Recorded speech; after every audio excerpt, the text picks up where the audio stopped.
все знали, подпевали и плясали. Эй!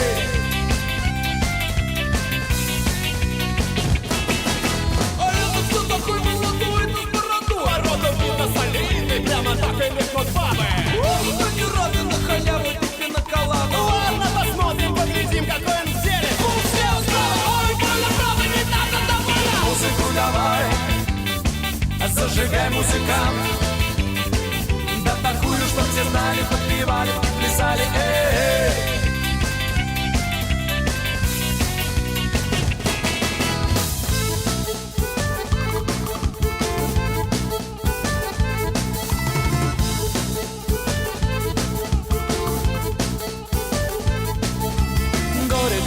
Пока пустая рука. Когда пополнится карман, бармен надует бока. Бокал вина, семена для пива и чуть-чуть текилы. После водка, селедка, вот дурацкие поводки. Только мелочь в ходу, только крупные купюры. Бабы, бабы не дуры, бабы берегут фигуры. Бабы, бабы не дуры, бабы берегут фигуры. Бабы, бабы не дуры, бабы берегут фигуры.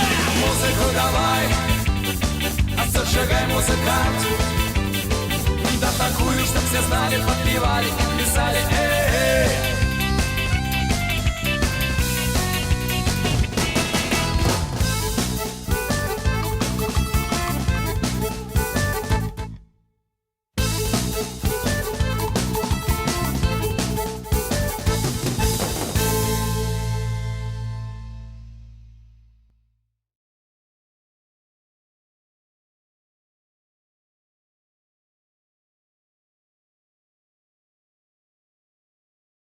Right, one moment. And after that we can continue. I promise you that.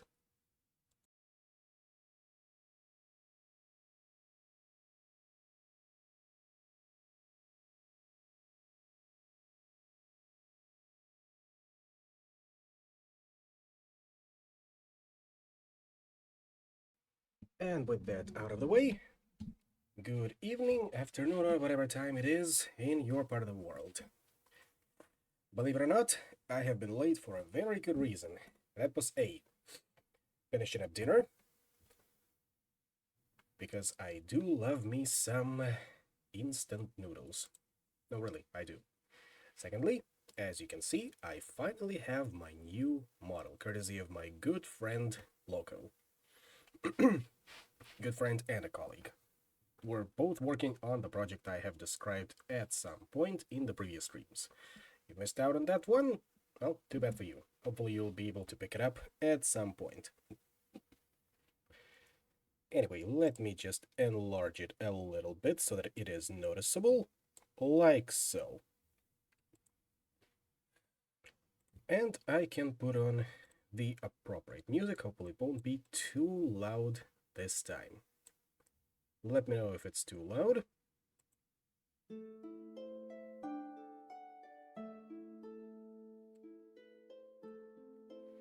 How's it sounding?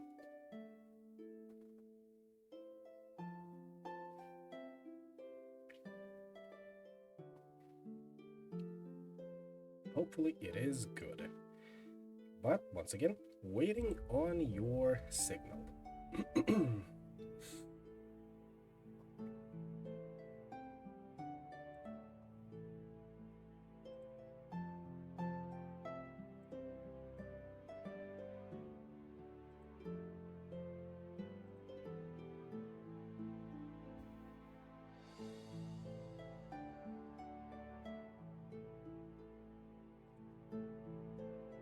Now, I'm gonna assume that everything sounds fine.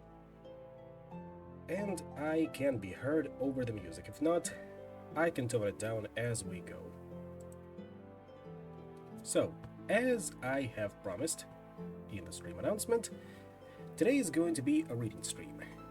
And just luck would have it, last month before my university exams began, I have managed to obtain a copy of Jason Schreier's newest book, which is called Play Nice: The Rise, Fall, and Future of Blizzard Entertainment. It is something that I've been looking forward to for quite a while, as, well, Blizzard Entertainment is the companies in which games I grew up with, and I do want to have a look at their kitchen, what were they cooking, and how many cooks did it take to spoil the broth? Let's put it that way. Hopefully the background won't be too distracting, and the games that I've chosen to represent this particular stream are indicative of the era we'll be beginning our work in. So sit back, relax, and let us begin. Prologue, November 3rd, 2023. On a hot Friday in November, tens of thousands of people descended on downtown Anaheim, California, best known as the home of Disneyland. But the crowd hadn't dished out $300 per ticket and flown in from around the world to ride Space Mountain or schmooze with Mickey. They were in Southern California for BlizzCon, a convention dedicated to the video game company Blizzard Entertainment. The idea of a single company hosting a convention might seem bizarre. How much would you pay for tickets to the Signa Expo? But such was the power of Blizzard Entertainment and the games it had created. Fans spent hundreds of hours battling for higher StarCraft ranks and grinded for weeks just to get to the perfect Diablo helmet. They played Hearthstone every morning in the bathroom and watched Overwatch short films at night. It was one Blizzard game, more than any other, that had convinced tens of thousands of people to flock to Anaheim that weekend. World of Warcraft, which had hooked millions of players, inspired countless clones, and changed the way people thought about online gaming. Throughout the weekend, attendees walked through the Anaheim Convention Center wearing cloaks and scarfing down massive turkey legs. Well, yes, short films and other short films. The air was filled with the scent of stale popcorn and the gritty taste of smoke machines. In one hall, hundreds of fans sat in bleachers to watch top Overwatch players battle in intense 5-on-5 shooting matches, while elsewhere, attendees stood in line to get posters signed by Blizzard developers or challenge Hearthstone designers to duels. They held meetups for their World of Warcraft guilds and hugged friends they hadn't seen for years. A few devoted fans signed up to be inked with tattoos based on art from Diablo, while one provocateur wore a red hat emblazoned with "Make Azeroth Great Again." Then, on Sunday at Los Angeles International Airport, a few departing attendees waited for their flights at a gaming lounge called Gameway, where they logged into their World of Warcraft characters to check in with their guilds, knock out quests, and make sure they hadn't missed anything important during the days they were away. Yes, Hayden Source filmmaker, no less. Indeed. Despite the energy, there was something different about this year's BlizzCon. Even as Blizzard's fans and employees celebrated, there were hints that the company's iconic blue frosted logo had lost some of its luster. Thanks to the COVID-19 pandemic, it had been 4 years since the last convention. Over those years, Blizzard had taken a series of PR hits that made some fans wonder if they were celebrating the same company they'd known and loved for 3 decades. There had been an international scandal over freedom of speech, a busted game release, and a set of sexual misconduct allegations that led to a cultural reckoning and the ousting of dozens of Blizzard employees. Perhaps in part due to Blizzard's diminished reputation, BlizzCon 2023 also marked a first for the company in one other ignominious way. It was the first time since 2005, when convention started, the tickets hadn't sold out. In 1991, when 2 college students named Alan Adham and Mike Morhaime decided to start a video game company, they couldn't have imagined that one day it would spawn an event like BlizzCon. 30 years later, their little startup had evolved into one of the largest tech companies on the planet, part of a hulking conglomerate called Activision Blizzard that would have been unrecognizable to its young founders. Then, in the summer of 2021, California sued the company for sexual misconduct and discrimination, eventually leading to the company's acquisition by Xbox as part of the biggest video game deal of all time. Some of Blizzard's history has been documented over the years, but even the most attentive fans have been left with massive questions about the way. How did Adham and Morhaime transform Blizzard into a video game empire, with a sprawling 240,000 square foot campus and billions of dollars in revenue? What are the real stories behind Diablo's tortured development, StarCraft's surge and collapse in South Korea, and the high-profile cancellation of a project codenamed Titan? And then there was the boardroom drama. How did Blizzard become Activision Blizzard? Why did Morhaime leave to start a new company after 2 decades as Blizzard's president? What role did Activision Blizzard's CEO Bobby Kotick play in Morhaime's departure and in the company's cultural problems? How did a company as beloved as Blizzard one that would drive countless men and women to line up for hours just to watch its developers talk about their next games, get entangled in a misconduct lawsuit of unprecedented magnitude. This book will answer those questions and many more, detailing Blizzard's history, its culture, and what working there was really like. It's a story of an unbelievable run of hit games, a group of young men getting rich very fast, a hostile corporate takeover, and a culture that left so many of its employees with complicated and contradictory feelings. It's also a story about money, power, and the hunt for never-ending growth. The 33-year saga documented in this book is based mostly on interviews with more than 350 people. Current and former Blizzard employees, current and former Activision employees, and other people in the company's orbit, such as game makers who worked alongside or competed with Blizzard. Some executives and developers agreed to speak or participate in the fact-checking process only under condition of anonymity. Blizzard declined to comment on the record. This book does not recreate dialogue or fictionalize scenes. Except when otherwise noted, every quote in the book was said directly to me. On that BlizzCon Friday, Xbox boss Phil Spencer took the stage during the opening ceremony, declaring that now that Blizzard is part of Xbox, we will nurture the essence of what has made Blizzard unique. To many observers, it may seem like a nice if toothless promise from a shiny new corporate suit. But to those who knew what was really has been going on at Blizzard over the last decade, the subtext of Spencer's words was thicker than a Tauren on leg day. To understand why, we'll have to go back to the beginning. Back before Blizzard was even called Blizzard. It starts, as all good stories do, with Pac-Man. And in that regard, let me put on another playlist. This is, of course, a bit impromptu, but then again, what isn't these days? Consider it, no, not an out-of-season April Fool's joke.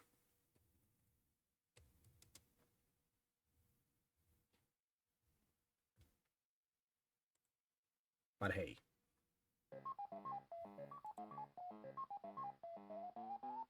Part 1, Rise.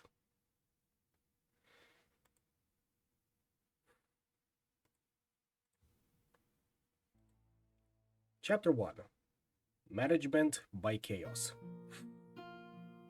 Before he'd even graduated high school, Alan Adham knew he wanted to make video games. It was Southern California in the 1980s, and gaming was morphing from a curious pastime into a lucrative business. Arcades were booming, cheap home computers like the Commodore 64 were becoming living room centerpieces, and the song Pac-Man Fever was cresting to number 9 on the Billboard Hot 100. During lunch breaks, Adham would head to his local arcade and blast through aliens and games like Asteroids and Space Invaders. At home, he and his brother convinced their dad to buy an Apple II computer, which Adham could use both to play games and to create them. Born Ayman Adham to Egyptian parents, an engineer and a preschool administrator, he grew obsessed with the way video games functioned and how they made people feel. He'd talk about how gaming would be the new form of entertainment, synonymous with movies and stuff like that, said a college friend. I thought he was smoking dope. To Adham, interactivity made video games capable of evoking an unparalleled adrenaline push, or rather rush. Instead of just watching something happen, you could actually feel it play out. Through a high school friend, he met Brian Fargo, a charismatic, slightly older programmer who was actually paid to make video games, an absurd concept at the time, for a company called Boon. Fargo, recognized as a smart, ambitious teenager, recruited Adham to do playtesting. He always seemed like a really sharp kid, but he didn't act like a kid, said Fargo. In 1983, Fargo and a small group of colleagues left Boon to form a startup called Interplay Productions, and soon they were making waves in the industry with games like The Bard's Tale, a fantasy adventure inspired by Fargo's Dungeons & Dragons campaigns. Adham looked at Interplay with admiration and a little envy, wondering if he too could one day start his own company. He kept working with Fargo during the summers as he began attending the University of California, Los Angeles, with hopes of one day making video games that millions of people would play.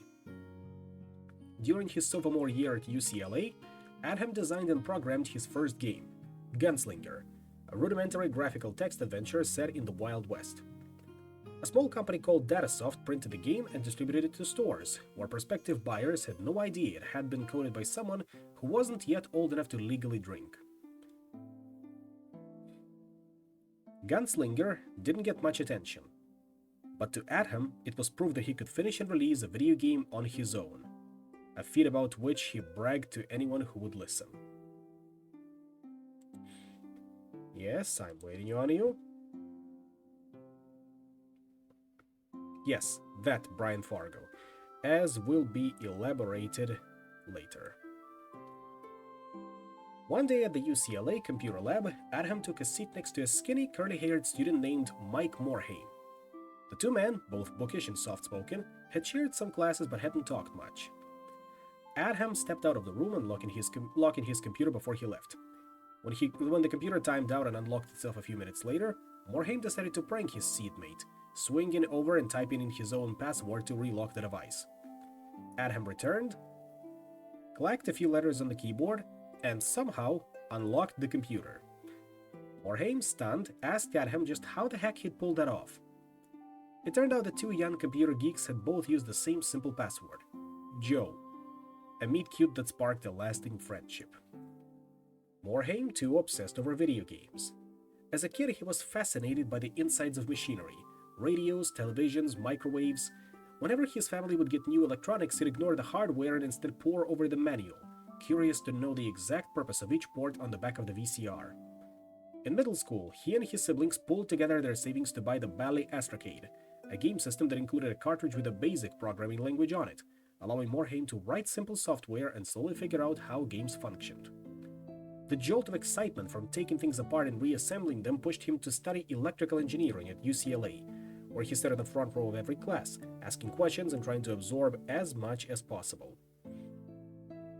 Their class of programmers was in the hundreds, but Morhaime was among the few who stood out to Adham as the best of the best.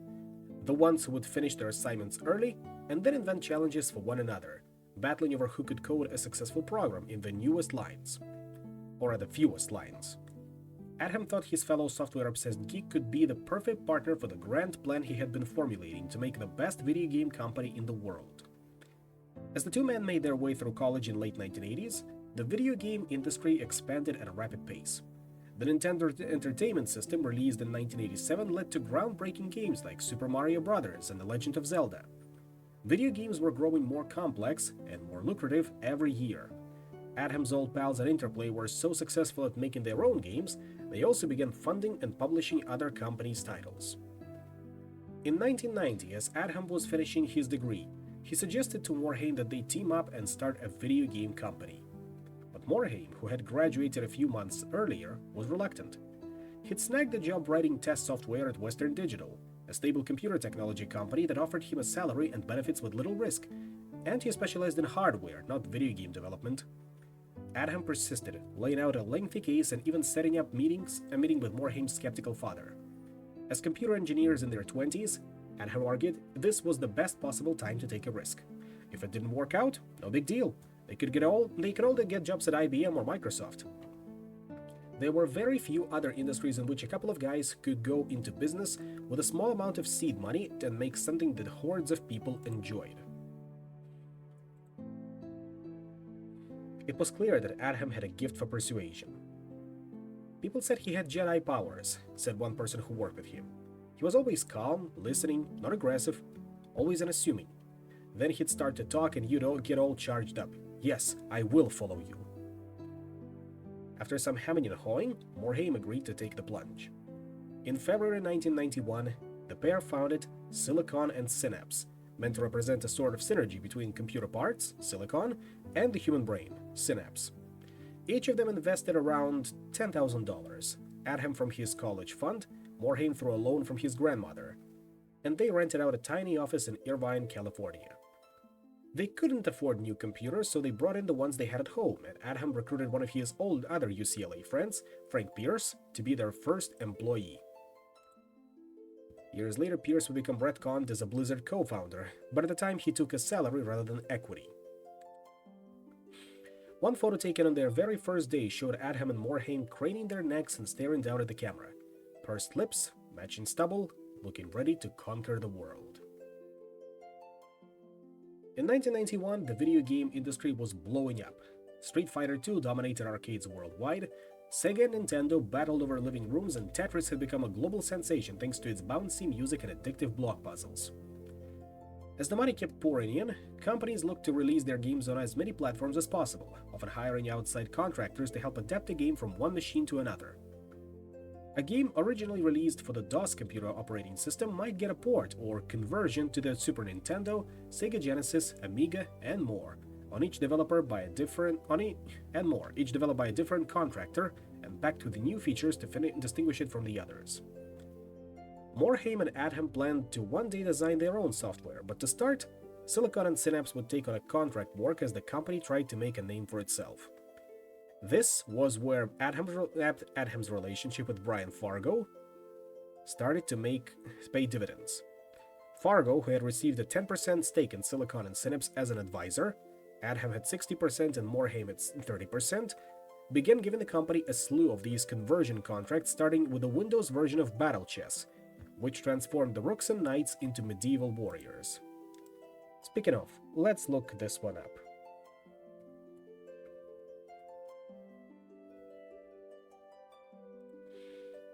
Let's see, Battle Chess, MS-DOS, there it is.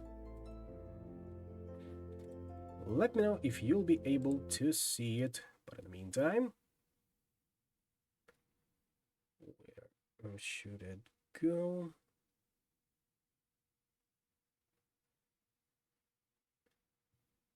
Man, I'm forgetting how to do capture, can you believe it? I don't think so, but then again,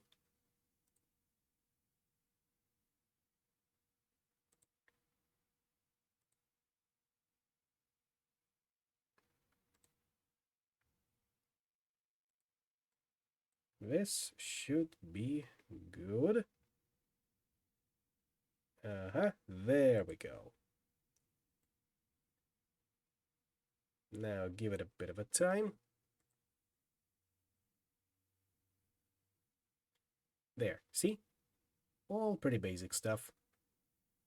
But the animations should be the ones we should be on the lookout, somewhere around here.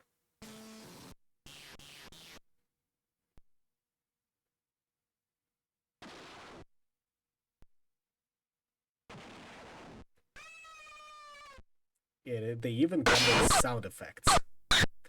Ow. Ow. That's enough. That's enough. Okay. Be gone with you.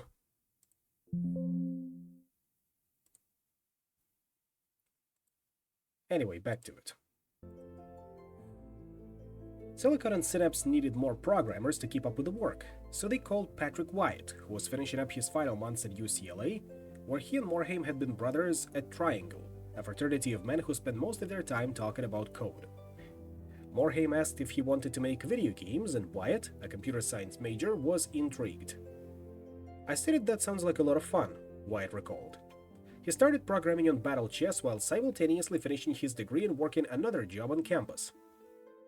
"It was hellacious in a way because I was doing so much stuff," he said. "But it was also really fun." Soon he had officially joined Silicon and Synapse as an engineer. As the year went on, they kept picking up conversion contracts for Interplay's eclectic suite of products, ranging from a role-playing game based on Lord of the Rings to an educational game that taught players how to type. "They'd fly it past us and would figure out whether we could do it or not," said Wyatt. "At the time, we called it the business plan du jour." Each of these contracts would take a few months at most, and each Silicon and Synapse employee would juggle several at once. "The goal at that point was just to keep alive," said Joey Ray Hall, who joined the company later that year. When they weren't completing work-for-hire projects, Silicon and Synapse's employees were fantasizing about the original games they'd make. Inspired by Adham's lofty rhetoric, they thought they could conquer the video game industry, not just because they were good programmers, but because they understood video games. The industry's rapid growth had drawn interest from suited businessmen with expertise in spreadsheets and selling boxes, but not in the products themselves. In contrast, Adham and crew didn't need focus groups or market research to discern if a game was good. they could just make games they wanted to play. Adham decided that anyone who didn't play games wasn't welcome at Silicon and Synapse. Prospective employees would be asked their favorite video games, then quizzed extensively to gauge their depth in knowledge. The team would write code in the mornings, battle one another in Magic the Gathering card matches during lunch, and spend evenings playing games on the office television. James Anhalt, another engineer who had joined from UCLA, shared an apartment with Pierce, who served double duty as a programmer and the office receptionist. It was 24/7. The people you live with, hang out with, and work with were all the same, Anhalt said. There was a constant humming conversation about which games were good, which were bad, and what they'd all do differently. Interplay was working on a game called RPM Racing, a basic driving simulator in which players steered plasteel sports cars and trucks down winding tracks, and the timeline was tight. Nintendo's next console, the Super Nintendo, was planned for that fall, and it was crucial for RPM Racing to arrive alongside it. Fargo called in Silicon and Synapse to help develop the game and was again impressed with the team's efficiency and reliability. "I knew I could count on them, and they came through," he said. Fargo then offered to let Adham pitch his own ideas, and by the end of 1991, Interplay had signed Silicon and Synapse to make 2 original games for the Super Nintendo. One was a sequel to RPM Racing titled Rock and Roll Racing, that added personality to its predecessor's drab driving. There was heavy metal music, a cast of drivers with names like Cyberhawk and Snake Sanders, and an announcer offering colorful play-by-play commentary. "Let the carnage begin!" The second was The Lost Vikings, a puzzle platformer inspired by the classic strategy game Lemmings, in which players were tasked with keeping dozens of hapless, wandering critters alive by clearing safe passages through tunnels and over lava. But the initial concept, that the player would control dozens of hundreds of tiny Nordic Vikings, wasn't holding up because the creatures were too small to see on television. In the future, the video game industry would cultivate a discipline known as game design to solve problems like this. But in the early 1990s, the process was less rigorous. Everyone at Silicon and Synapse was either an artist or a programmer, and Adham would call them all into a room to hammer out the solution. "Everybody was allowed to say their piece," said Joey Ray Hall. "There was never any animosity about it. Just pitch in. What do you think is cool?" For The Lost Vikings, they eventually decided to whittle down the number of Vikings to 3, which felt like a good balance. Eric the Swift could run and jump, Baliog the Fierce could shoot arrows, and Olaf the Stout had a shield for blocking enemy projectiles and gliding across short distances. The player could control only one at a time, but could switch between them to take down monsters or solve environmental puzzles. All of Silicon and Synapse's employees were men, and these design meetings, fueled by caffeine and testosterone, could get rowdy. Sometimes there was screaming, sometimes there were fistfights. The burgeoning video game industry was still in the early stages of becoming an industry, and a 10-man game-making company like Silicon and Synapse didn't yet have legal or HR people, or even standards for how to operate. They called it management by chaos, finding the best possible option through debate. "We'd sit there and iterate on an issue until everyone was in agreement," said Jesse McReynolds, a programmer who joined later. "We could argue over something for hours and hours." The process worked in large part because Adham was so persuasive, earning him the nickname Velvet Hammer for his understated yet forceful approach. The development of The Lost Vikings would establish design principles that the company would follow for decades to come. Everyone at Silicon and Synapse was tasked with playing the games, so they all had a deeper understanding of how it functioned, and when they played it too much and lost their sense of objectivity about what worked, they brought in external playtesters.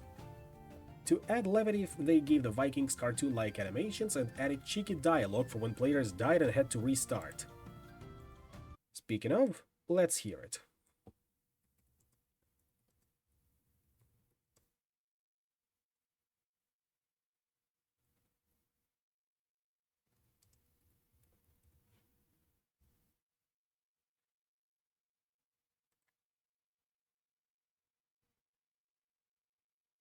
Just a second, and here we go. Hi,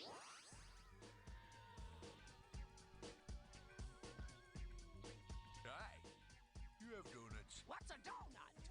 Maybe you should get your friends over here to explain what it is you want. Oh, that's actually from Lost Vikings 2. You can't but you get the idea.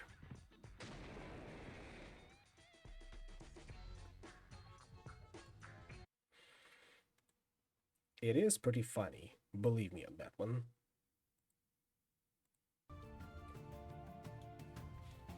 When The Lost Vikings came out, Adham and a few other employees gathered at a nearby store to watch people play the demo. He was elated when a teenage boy looked over at the arcade stations and went for their game. The first level aimed to teach Eric the Swift's jump move by putting Eric next to an electricity pit, and when the boy started playing, he fell into the pit and died. The boy then immediately put down the controller and moved to another kiosk. I just thought, oh my god, we killed this kid 2 seconds into the game and he's never going to know what an amazing game this is, Adham later said in a retrospective. The incident convinced him that video game intro sequences needed to be as safe, easy, and approachable as possible. You want your players right from the start to feel heroic and powerful, he said. Death traps aside, both Rock'n'Roll Racing and The Lost Vikings were critical hits, leading one video game magazine to name Silicon and Synapse Best Software Developer of the Year in 1993. Interplay, which had published both games, was thrilled with the reception and hungry for more. They were clearly one of the better developers I worked with, said Interplay producer Alan Pavlish. They understood game design, they worked hard, and they took the time and effort to do the little bit extra that takes a game from a B or a B+ into an A or an A+. Yet, the company wasn't making much money off this success. Silicon and Synapse employees didn't earn top salaries or have much in the way of benefits, but even with expenses kept low, Adham and Morhaime had trouble keeping up. Neither Rock'n'Roll Racing nor The Lost Vikings were selling quite as well as they'd hoped. Some of their developers blamed that on the marketing, which was beyond their control. As the publisher, Interplay was funding, packaging, and selling most of their games, which also meant keeping the profits. To find real success, Silicon and Synapse would need to publish a game themselves. Stu Rose had grungy long hair, a perennial denim jacket, and dreams of one day becoming a cartoonist. But in the early 1990s, the newspaper industry was flailing, and he realized that his dream of drawing for the daily funny pages might not pan out, so he thought he might try his luck in video games. One night, while out with a friend who worked at Silicon and Synapse, Rose met Adham and other members of the team, who said they were looking for new artists. Why didn't they say anything? Rose remembered thinking. Soon after getting his own job at Silicon and Synapse, Rose discovered the answer. Alan Pavlish arrived at the office to look for an expected new build for the Mac conversion of Interplay's Castles, but Rose's friend wasn't at the office. When they looked through his computer, they couldn't find the requisite art anywhere. Turns out he had not really done much work, said Rose. Alan's face almost went white when he realized. The friend was let go and Rose took over the project, which he finished in a few weeks, helping prove that he meshed with the other Type A achievers at Silicon and Synapse. Sometime later, Rose was in Adham's office and saw a box from an educational game that he had developed at a previous company. "Whoa, that's weird. You have my product on the shelf," Rose recalled saying. Adham was confused, saying he thought that Rose's friend had made it. "I think he had basically used my portfolio to get the job," said Rose. From that point on, the company formally added a new step to their interview process: live drawing tests. Rose loved the nerdy, congenial atmosphere at Silicon and Synapse. During lunch hours, they'd gather in one of the small office rooms and pull out the Neo Geo or Super Nintendo for office tournaments. One of their big obsessions was Dune 2, a PC game released in December 1992 by the Las Vegas-based developer Westwood Studios. Inspired by Frank Herbert's novel, Dune 2 was one of the first games in a genre that would be called real-time strategy, or RTS. Rather than playing as a single character, you played as an omniscient commander with full view of the battlefield, where you could harvest resources, construct buildings, and train soldiers. Every second you juggle decisions about where to move your armies, how to spend your money, and what to prioritize.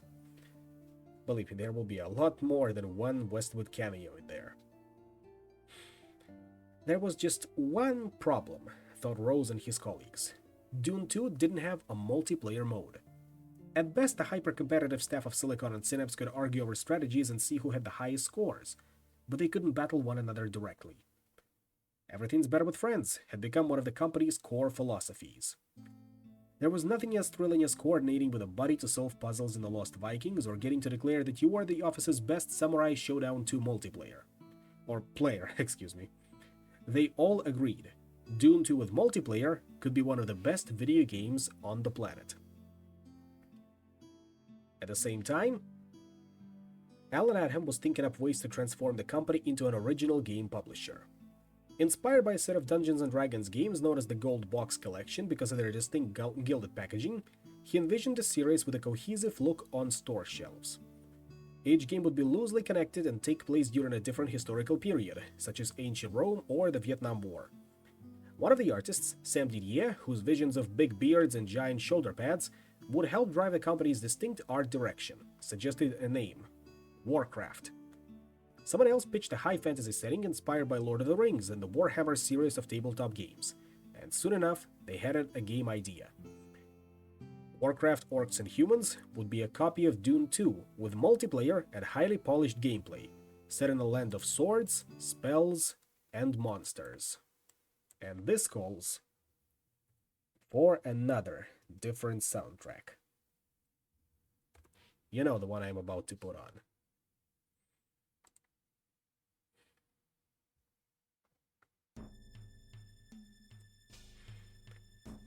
Pat Wyatt began programming Warcraft Orcs and Humans in the summer of 1993, as the rest of Silicon and Synapse scrambled to stay alive by taking on as many game contracts as possible. Since there were no artists on the project yet, he started out by copy-pasting all the artwork from Dune 2. Later, when Warcraft shipped, Wyatt realized that while they replaced all of Dune 2's art with their own, they forgot to change the font. They altered it for future versions, but at first, the game's text looked identical to Dune 2's. So yeah, he said, we owe them a little bit of a debt there. He then began devising his own innovations, like a mouse-based shortcut for selecting multiple units so the player could order them all to move or attack. I was thinking, this is fun all by itself, Wyatt said. At first he thought there should be no limit on the number of units that you could select, but Adham insisted that restrictions would force players to make calculated decisions, instead of recruiting a massive number of knights and archers and then hurling them all at the enemy. After a few weeks of company-wide management by Chaos Sessions, Adham won the argument. Stu Rose then joined Warcraft as the first main artist. He drew the map interface and animations for the game's two races, the Orcs and the Humans, each of which had their own armies and infrastructure.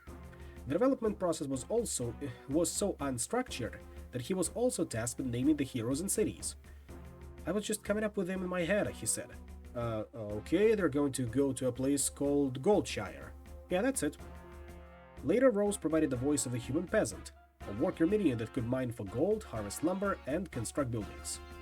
Work complete, Rose would assure the player in his flat baritone every time a new farm or barracks was finished.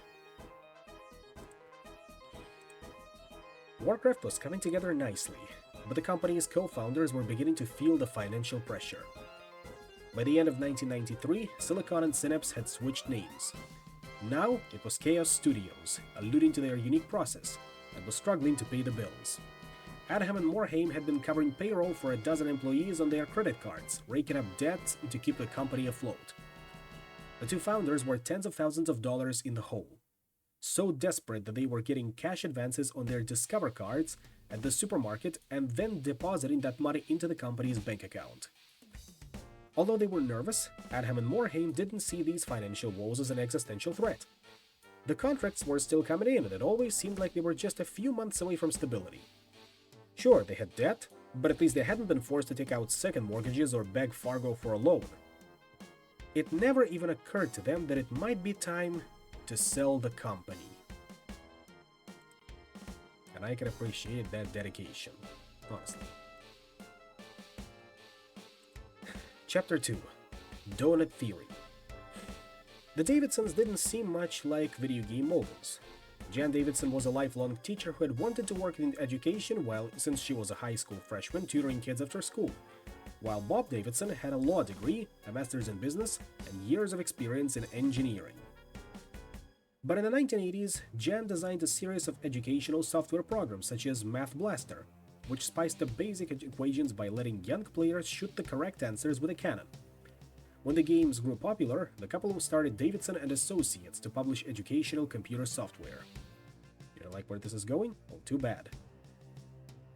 By 1993, their company was traded publicly and worth more than $40 million, much to Jan's surprise and delight. "It's nice that I got rich," she later told the newspaper. "But honestly, that wasn't my main objective. All I wanted to do was teach kids." As with Interplay, the Davidsons were looking for outside contractors to convert their software to multiple platforms, and one of their producers heard that Silicon and Synapse might be a good fit. Davidson and Associates was based in Torrance, California, just an hour away, so Bob Davidson drove down to meet Adham and Morhaime in person. "We were all sitting on the floor eating pizza and drinking Pepsi," Davidson recalled. "I was in a fraternity, so it was okay." He gave Silicon and Synapse a contract to port one of their games, KidWorks 2, and was blown away by their speed and efficiency. I said, "Maybe we should go down and meet them again, see what else they can do for us." Adham and Morhaime explained that they were taking outside work to pay the bills, but their goal was to develop and publish their own games. Davidson thought about this for a few weeks, then came back with a shocking offer. He wanted to buy Silicon and Synapse for $4 million. The two co-founders were baffled. Their next big projects were a fighting game based on Superman comics, a Super Nintendo sci-fi shooter called Blackthorn, in which you'd mow down green space aliens with a shotgun, and Warcraft. It wasn't a portfolio that would fit neatly alongside titles such as Spell It Plus and Reading and Me. The founders said they'd have to think about it. They were close to signing a distribution deal with Interplay for Warcraft, and Brian Fargo was still a minority owner, so the three men met to discuss Davidson's offer. "Listen, I'm a shareholder and I'm your friend," Fargo recalled saying. "I wouldn't sell. You guys have so much promise. $4 million is a lot, but you're going to split it up, pay taxes. You're not retiring for life here." The two co-founders agreed and turned down the offer, but the Davidsons wouldn't relent, eventually promising Adham and Morhaime that as part of Davidson and Associates, they would have the creative freedom to make games however they wished. Then the Davidsons agreed to double their previous price, making an offer that even Fargo had a hard time declining. "As a friend, I'd rather be in business with you," he recalled saying, "but I cannot see how you'd say no to that." By February 1994, 3 years after the studio's founding, they'd come to a deal. Davidson and Associates would acquire Chaos Studios for $6.75 million, helping stabilize the company and making both Adham and Morhaime quite rich. There was just one exception to Davidson's promise of autonomy.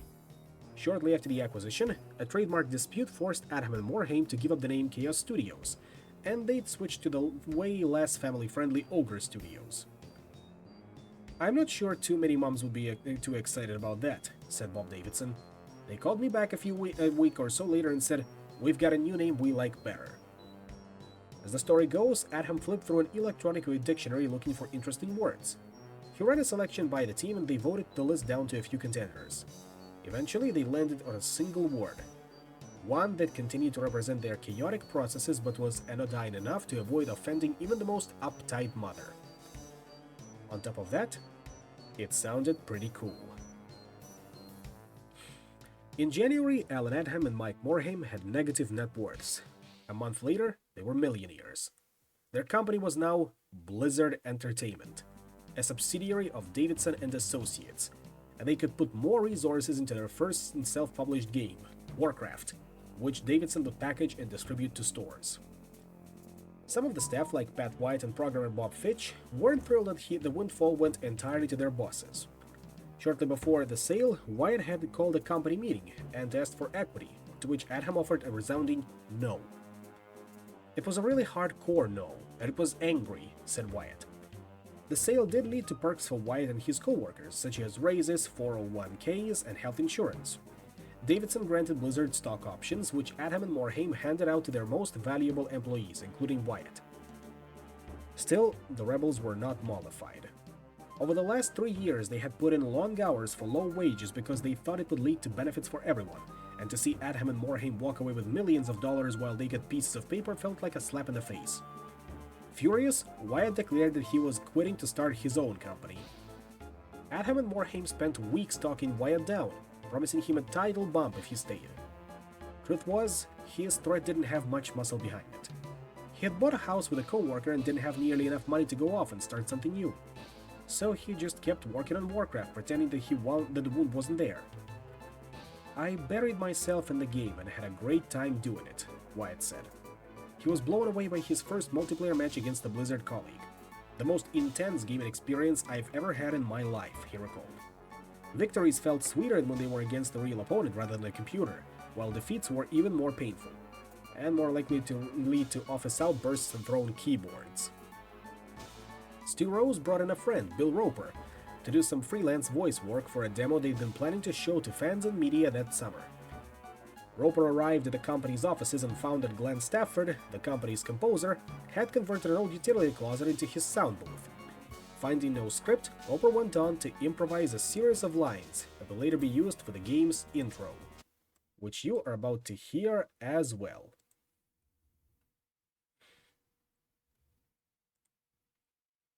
You've probably heard that one before, but it bears mention to listen to it again.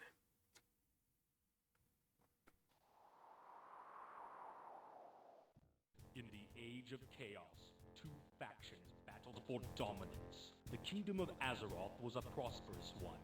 The humans who dwelled there turned the land into a paradise. The Knights of Stormwind and the clerics of Norsha Abbey roamed far and wide, serving the king's people with honor and justice. The well-trained armies of the king maintained a lasting peace for many generations. Then came the Orcish hordes.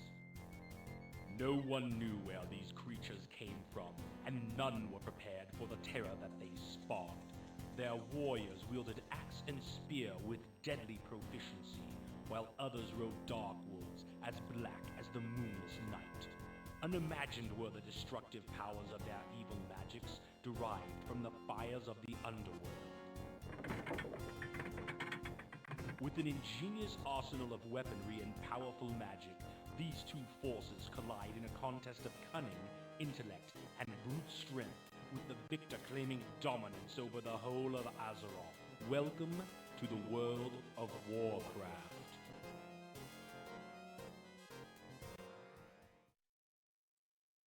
He fell in love with Blizzard, even writing the co-founders a secret begging to stay on. "Alan, I will wash your car," he recalled writing. To Morhaime, he promised a rare Magic the Gathering card, which turned out to be unnecessary. He'd already impressed the bosses enough to get a job writing Blizzard's, or rather Warcraft's, story.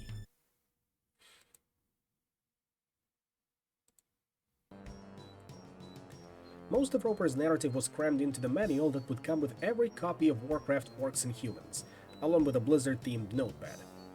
One of Adham's longtime beliefs was that storegoers would be more enticed to spend money on video game boxes that were heavier and therefore seem more valuable. Rose drew the word Blizzard in jagged blue letters, creating a logo that they'd stamp on their boxes, discs, and merchandise for many years to come. Almost immediately, the word Blizzard became sacrosanct, a symbol that they were all contributing to something bigger than themselves. The first line in Warcraft's credits wasn't one person, it was the company. Game design, Blizzard Entertainment. When Blizzard employees started to realize that they didn't want to stop playing Warcraft even after work hours, they allowed themselves to be optimistic about the game's chances. In November 1994, Warcraft Orcs and Humans hit store shelves. It took a little while for fans and critics to take notice, but by the end of the year, players were hooked. As one magazine reviewer wrote, "Nothing in this world or any other can match the ferocity and unrelenting bitterness of two humans locked in immortal gaming combat." The game sold a hefty 100,000 copies in its first year, not enough to outpace heavy hitters like Myst or The Seventh Guest, but enough to turn Blizzard from an unknown studio into a serious competitor for Westwood, the maker of Dune 2. "I used to joke, our game is totally different from Dune 2, said Pat Wyatt. "You see, their minimap is in the lower right corner, and ours is in the upper left." Convinced that Blizzard had stolen Dune 2's code for Warcraft, an allegation that Blizzard employees denied, Westwood briefly considered pursuing legal action. Decades later, co-founder Lewis Castle was more serene about the experience. "If imitation is the sincerest form of flattery, they were flattering us a lot," Castle said.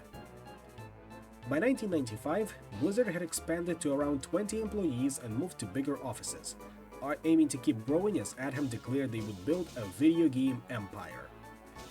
Eric Flannum, an artist, recalled Adham standing up front in front of the company and detailing Blizzard's lofty mission. He said, "We want to make it so the Blizzard brand is so strong that we could put a bunch of rocks in a box and label it Blizzard, and people would buy it without even looking." How prophetic of him. The obvious next step was Warcraft 2, but Blizzard staff were divided on where to take it. Some thought the next game in the series should go in a different direction, as Adham had originally envisioned, perhaps going to space or crossing military jets with fire-breathing dragons. Others thought Blizzard should take the fundamentals of Warcraft orcs and humans and polish them, improving what didn't work and adding more. After a series of debates, the latter group won out. "We kept coming back to the unfinished business of Warcraft," said Bill Roper. "What we didn't get into the first game was what we would want to do. Now we can really knock it out of the park with a sequel." Whereas Warcraft consisted of battles on the ground, Warcraft 2 would add the skies and the seas. Instead of just 2 players, Warcraft 2 would support up to 8. There would be bigger armies, crisper graphics, and a more elaborate campaign. There was a new resource, oil, and a suite of innovative new units like the flying zeppelins and explosive goblin sappers. "I remember it feeling fairly unstructured," said artist Justin Favarat. "Draw what you think is cool. A two-headed troll axe thrower? Make it." Storytelling hadn't been Blizzard's top priority for the first Warcraft, but this time, they wanted to make it feel like a proper world. And they have found the perfect guy for the job. Like many future Blizzard All-Stars, Chris Metzen stumbled onto the company by chance. He'd been performing in a band one night in Orange County when he ran into some Blizzard employees who were impressed by a dragon he doodled on a napkin and encouraged him to come join them as an artist. When he arrived at the office, Metzen was blown away. It was geek mecca. Superhero posters on the walls, remote-controlled cars in the hallways, action figures and discarded Nerf missiles everywhere. Fellow nerds battling in Super Nintendo games like Street Fighter and Mortal Kombat. "I didn't even know what they did," Metzen later said in a blog interview. "All I knew is that whatever this is, I want a piece." Metzen started off drawing and animating, but found he had a knack for telling stories. He took Roper's original lore ideas and expanded them for Warcraft 2, penning an elaborate story full of warfare, betrayal, and twisted necromancy. "He was showing some serious writing chops," said Roper. Metzen's outside personality set a tone for Blizzard's culture. He was brash and bombastic and could usually be found ranting about comic books to anyone who would listen. With his gravelly voice and vulgar lexicon, he was one of the most colorful characters in an office full of them. "Even on a normal day at work, Metzen smelled like cigarettes and whiskey," said David Pursley, an artist. "He'd come into your office, he didn't say hi, he'd come in and tell you about a story about Thor, Captain America, one of his favorite issues, with tons of cursing, and it was super colorful. Then he'd just leave." It was 1995, and the video game industry was growing bigger every year. Sony was about to release the PlayStation, Microsoft's DirectX software would soon make it easier than ever to play games on Windows, and the rise of more powerful computer chips was allowing consoles like the Sega Saturn to generate rudimentary 3D graphics.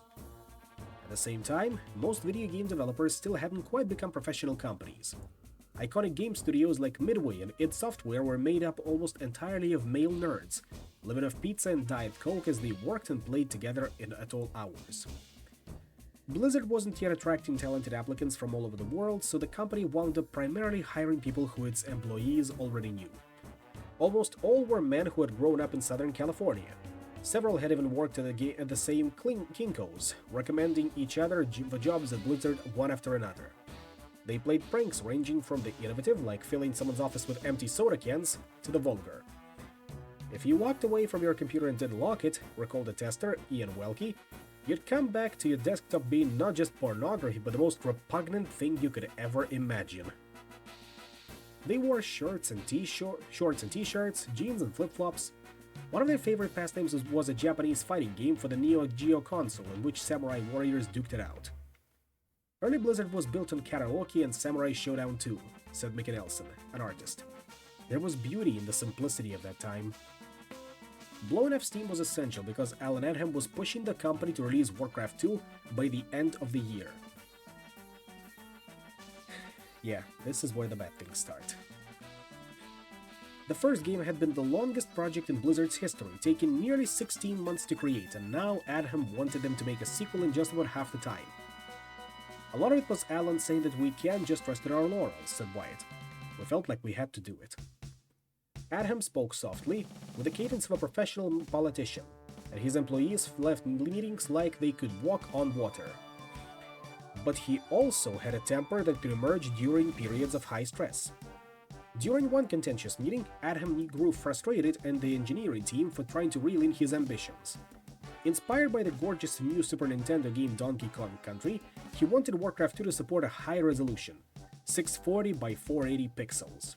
The programmers pushed back, saying it was impractical, driving an irritated Adham to start shouting out tricks for how it might be done. He was annoyed he was having to come up with ideas instead of the rest of the engineers, said Jesse McReynolds. Adham would be thrilled when Blizzard employees came up with ways to make the Warcraft sequel feel bigger and better. In the first game, the orcs had all shared one set of vocal cords and the humans shared another. In Warcraft 2, each soldier enjoyed his own distinct voice and suite of dialogue. In the first game, if you clicked one of the orcs too many times without giving them an order, they would yell, "Stop poking me!" For the sequel, each unit would get its own set of these pissed lines, which Bill Roper recalled being a delight to record. "Make up your mind," Roper would growl as the human footman if you clicked on him enough times. "I do have work to do." The comic relief helped break an otherwise grim story about armies at war. To demonstrate the company's growth philosophy, Adham came up with what he called the donut theory. During meetings with staff and partners, he would wheel out a whiteboard and draw a giant donut. In the middle of the donut, he explained, was the hole, the hardcore gamer crowd. Blizzard's games needed to be deep and strategic enough to appeal to that small, dedicated audience because they would evangelize the games they liked. The ring around the donut, bigger, heftier, more significant, represented the mid-core audience of people who maybe bought one or two games every year.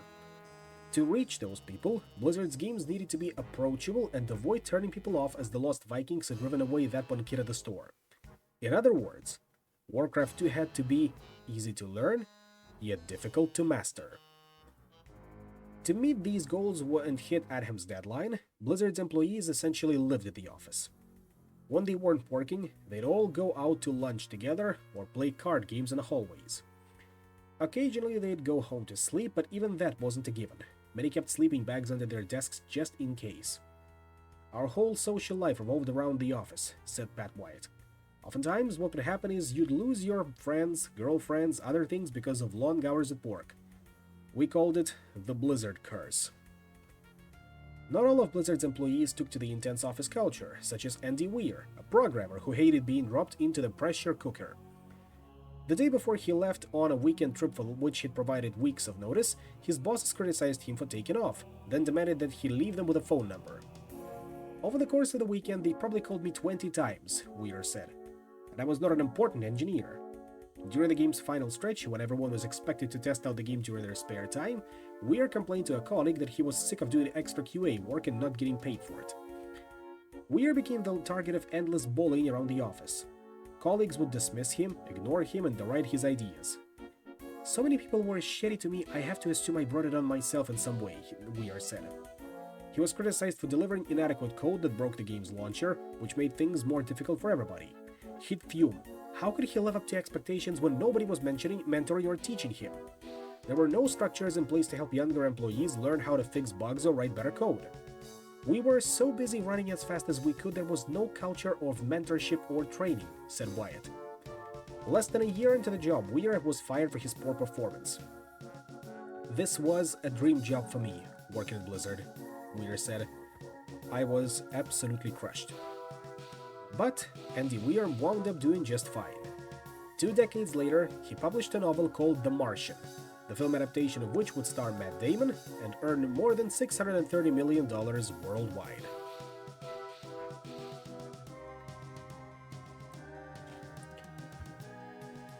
Warcraft 2: Tides of Darkness came out on December 9th, 1995, just in time for Christmas. The company worked through Thanksgiving to get it done, encouraging everyone to come into the office if they could. For the first Warcraft, the development team had handled all the bug testing. For the sequel, Blizzard built a team of quality assurance testers to ensure the game was as polished as possible. "In that 1 year, we became so much more of a real company," said Jesse McReynolds. And that means time to put on the Warcraft 2 music.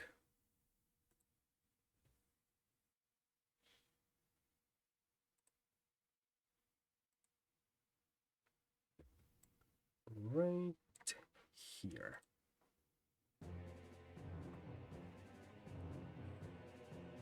If Warcraft had put Blizzard on the map, Warcraft 2 circled it with big red arrows. Blizzard Entertainment has outdone itself, a GameSpot reviewer wrote.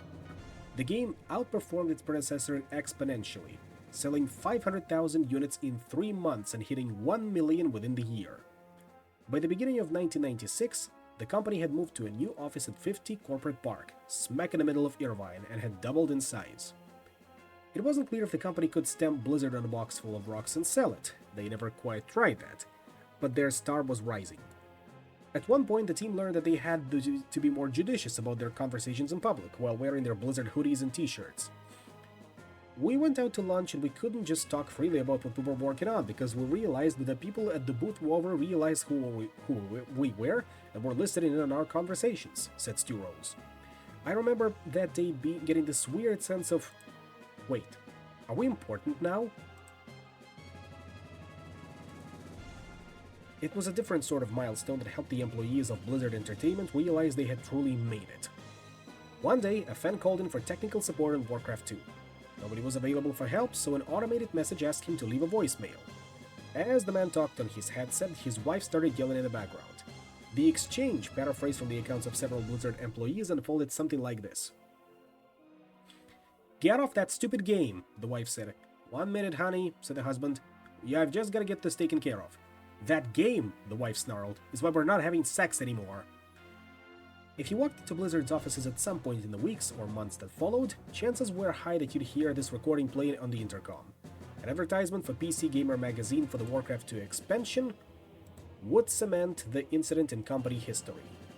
Just above, "Now available," alongside other laudatory phrases, it read, "It's the reason we don't have sex anymore."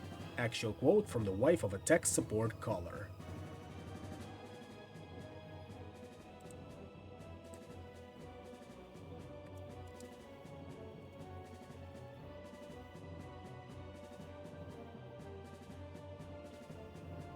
Chapter 3. Click, click, click. As Alan Adham and Mike Morhaime were starting a video game company, David Brevik was trying to get into one.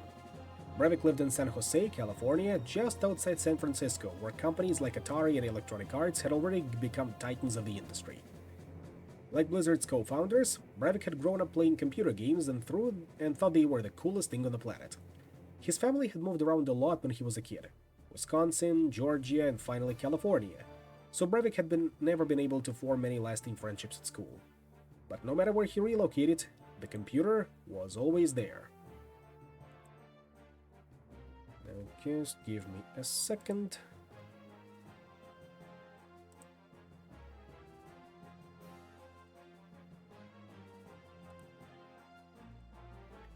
As I gotta send a quick link over.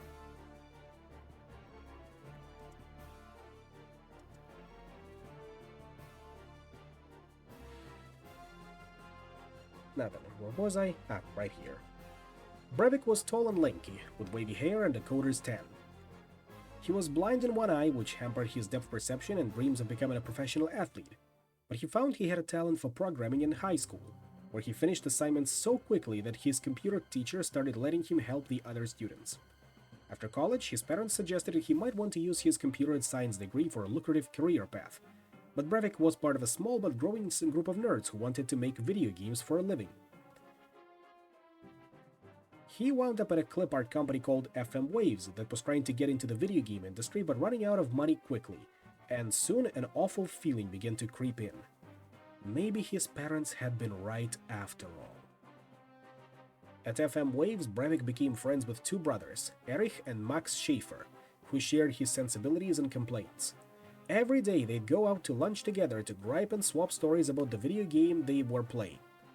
As the company's instability became apparent, the three of them began dreaming up plans to start their own video game outfit. And thank you for the follow. I think I know who that is, so thank you, Jean, and do stick around at some point. They even gave it a code name, Project Condor, so they could talk about the secret exit without making colleagues suspicious. Ultimately, Brevik left for another game maker, while Schafer stuck around to finish their current project. But the three stayed in touch in the fall of 1993. They reunited to start a video game company called Condor. Armed with some contacts that Brevik had accumulated in computer equipment the Schafers inherited from the now defunct FM Waves, the three new partners assumed they could find work within a few weeks. Instead, it took a few hours. A producer at the publisher Sunsoft, who had previously been impressed with Brevik's programming skills, heard about their new company and called to say he wanted to work with Condor starting that very day. Sunsoft said they could work on a game based on the band Aerosmith, the Scooby-Doo cartoons, or the superhero comic book series Justice League. Brevik ran by it by the Schafers and they instantly agreed. They wanted Justice League. Condor was a few hundred miles north of Silicon and Synapse, but the two companies were in similar trajectories. Brevik and the Schafers took on new contracts like a football video game series called NFL Quarterback Club, and brought in new artists and programmers to help with the workload while fantasizing about making their own original video games. In fact, Brevik had been dreaming about one specific game since he was a kid, inspired by his old Dungeons & Dragons campaigns and journeys through roguelike dungeon-crawling video games with levels that were generated by algorithms, ensuring a unique playthrough every time. His favorite game, Angband, was an addictive take on the formula, allowing players to collect randomized loot in a fortress from Lord of the Rings. Brevik even had a title in mind for the project, inspired by an ominously named mountain near Danville, California, where his family had eventually settled. It was named Mount Diablo.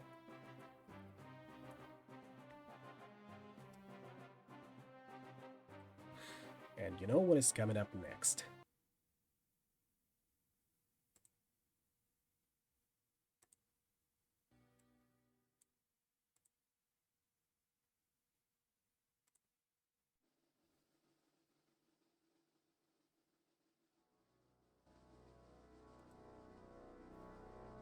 In the early 1990s, companies like Sunsoft would show off their wares and take business meetings at the biennial Consumer Electronics Show, which was how Brevik and the Schafers found themselves in Chicago during the summer of 1994, wandering a show floor full of refrigerators, car stereos, and brand new video games. Before the show, the team at Condor had fine-tuned their pitch for Diablo, the game that Brevik had spent years dreaming about making. It was a role-playing game set in a gothic horror fantasy world populated by demons and spiders. You'd create a character based on one of the three archetypes, fighter, thief, or magician, and start off in a town above a giant maze-like dungeon with levels that would be generated by an algorithm, so they were very different every time. Inspired by XCOM, a game that had come out in March and hooked them all, the gameplay would unfold in turns as the player watched from an isometric camera, as if looking down at a chessboard. Diablo captures similar fantasy elements within a unique structure designed for maximum replayability, expandability, and versatility, the team wrote in a design document. Brevik and the Schafers took their pitch from publisher to publisher, expecting the dollars to pour in. But the video game industry moved in trends, and in 1994, RPG was considered a dirty word thanks to a string of recent Dungeons & Dragons-inspired flops. The executives behind game publishers were more interested in flashy platformers with big-name licenses than a geeky fantasy dungeon crawler. "We just cold dropped in on a whole bunch of publishers," said Eric Schaefer. Everybody passed on it. Dejected, the group headed to the Sunsoft booth and were shocked at what they found there. A demo station for Justice League Task Force, the game they were making back home, manned by an entirely different set of staff. But while their game was for the Sega Genesis, this one was for the Super Nintendo. Stunned, Brevik and the Schafers introduced themselves to the man in charge. His name, he said, was Alan Adham. His company, Blizzard Entertainment, was working on Justice League Task Force as one of many contracts they were juggling down in Southern California, where they planned to soon publish their own original games. Once the initial feelings of shock and confusion passed, the two groups found that they had even more in common. They had explored many similar ideas for Justice League Task Force and had stumbled upon some of the same mechanics for characters and stages despite working 400 miles apart. "It was obvious right away that we had similar philosophies," said Brevik. "The way we made games, believed they should be played." Brevik discovered that Adham, like him, was making console games but preferred to play his own games on computers, which were widely perceived as deeper and more sophisticated. Computer games were more finicky than console games. Instead of just popping up in a cartridge, you'd have to navigate several layers of an operating system to get them running. As a result, the people who played computer games were generally looking out for more sophisticated experiences than their console-playing brethren. In fact, Adham said, Blizzard was showing off private demos of a computer game called Warcraft that they plan to release later in the year. The Condor team followed Adham to a small meeting room, where they watched him maneuver orcs and humans on a computer monitor and were instantly sold. "I thought the game looked great," recalled Brevik, offering to playtest the game in exchange for early copies. A few months later, he called Adham to follow up and scored some Warcraft boxes for the Condor office. The two game designers kept talking, and eventually Brevik mentioned that they had an RPG pitch that was going nowhere. "A lot of publishers didn't really know almost anything about games," said Brevik. That was what made Blizzard seem so special to Brevik. Like Condor, they were made up of people who played games that didn't just watch them with cartoon dollar signs in their eyes. Adham said that he'd be happy to hear more about Diablo. They just had to finish Warcraft first. A few months later, in January 1995, he was flying up to the San Francisco Bay Area with Pat Wyatt to visit the studio. As soon as Brevik started pitching, he could tell that the two Blizzard executives understood the appeal. "I think we pretty much sold it to the room," Brevik said. Adham and Wyatt took a break to talk privately and agreed. They both liked the game but wanted to make two big changes. The first was, like Blizzard's other games, Diablo needed to have multiplayer. The second was that, as in Warcraft, the actions should unfold in real time rather than turn by turn, a suggestion that would later make Brevik bristle. "I said, hell no, we can't change this," Brevik recalled. But as everyone at Blizzard had learned, Adham was persuasive. By the end of January, Condor had a contract in place for Blizzard to fund and publish Diablo, and in the following months, Adham poked and prodded at Brevik until he agreed to at least develop a real-time prototype to see what it felt like. "The moment we changed it to real-time, I knew it was the right call," Brevik said. Diablo began to come together just as Brevik had imagined it. Gentle, unsettling strums of a guitar, punctuated by every step in the dark city of Tristram. You could heal your wounds and buy new gear in town, then descend into the dungeon, smashing through skeletons and beasts as you progress through a series of randomized levels. Perhaps the game's most impressive quality was its sound design. Perfectly placed glugs and chings every time a potion dropped or a felled monster left behind a pile of glittering gold. But Brevik and his crew were facing their own gold troubles. The contract with Blizzard gave Condor only a few $100,000 for Diablo, not even enough to pay for their staff for a full year, let alone the 2 years it might take to finish the game. "We wanted to do this so badly that we signed on one of the worst contracts in the history of the universe," said Brevik. When they weren't working on Diablo, Brevik and the Schaefers scrambled to find outside deals so they could pay their staff. But they weren't businessmen, they were game developers. The downside to keeping the suits out of the company was that sometimes the suits knew what they were doing. By the end of 1995, the outside money was no longer coming in. They'd finished Justice League a few months earlier and no longer had any football games to help pay the bills. Condor was neglecting its payroll taxes, a practice generally frowned upon by the US government, whose agents sent several threatening letters. The company even failed to pay staff a few times, risking an exodus. "We were in deep, deep trouble," said Erich Schaefer. A few years earlier, the three men had watched FM Waves shut down after bouncing checks to its staff, and now they were facing the same risk. For Brevik, developing Diablo had been a childhood fantasy come to life, but the only thing worse than never getting to live out your dream would be watching it get cut short before it was finished. On February 20th, 1996, Blizzard employees woke up to some surprising news. A mail-order shopping club called CUC International was acquiring Davidson and Associates for more than $1 billion in stock. It was good news for anyone at Blizzard who owned stock options and confounding news for outside analysts, who had no idea why a company like CUC, best known for an annual subscription that offered customers discounts on flights and appliances, was getting into the computer software business. Analyst Jeffrey Tarter told the New York Times that he could think of at least 10 good reasons why this does not make sense. It was also awkward news for the three owners of Condor, who had spent the last 2 months on their own complicated negotiations with Davidson and Associates. After hearing about Condor's money woes, Adham, newly energized from the success of Warcraft 2, had suggested that Brevik and the Schaefers sell their company to Blizzard. Adham felt he'd earned enough trust with Bob and Jan Davidson to get their blessings for an acquisition, particularly when Diablo seemed so promising, even if the gore and horror were a little much for the middle-aged couple. Soon they had the framework of a deal that seemed beneficial for everyone. But after the CUC sale, the Davidsons had earned enough money to buy their own city, which made the Condor acquisition suddenly feel very small. We said, "Hey, we should ask them for more money now," said Erich Schaefer. He called up Davidson's finance chief to float a higher purchase price. Their response? No. That was it, said Schaefer, who made the immediate calculation not to press further at the risk of losing it all. We were worried the deal was going to fall through. By March, it was finalized. Condor would become a subsidiary of Blizzard, which itself was now a subsidiary of CUC. David Brevik, Eric Schaefer, Max Schaefer, and their top lawyer, Kenneth Williams, would all receive significant sums of money. Not as much as they'd hoped, but enough to buy homes and more. As some of Condor's staff struggled to make rent, still hurting from the bounced paychecks a few months earlier, their bosses began showing up to the office in fancy sports cars. Some employees asked for raises. Others threatened to revolt, like Pat Wyatt had in Irvine 2 years earlier. Brevik and the Schaefers had promised new employees that they would receive significant royalties while working at Condor, but they had never materialized, and now some of them felt screwed. Brevik was understanding, but if not entirely sympathetic. A lot of people who joined us, it was their first job ever, said Brevik. They didn't understand how businesses work, that the owners who take all the risk, they're the ones who get the reward.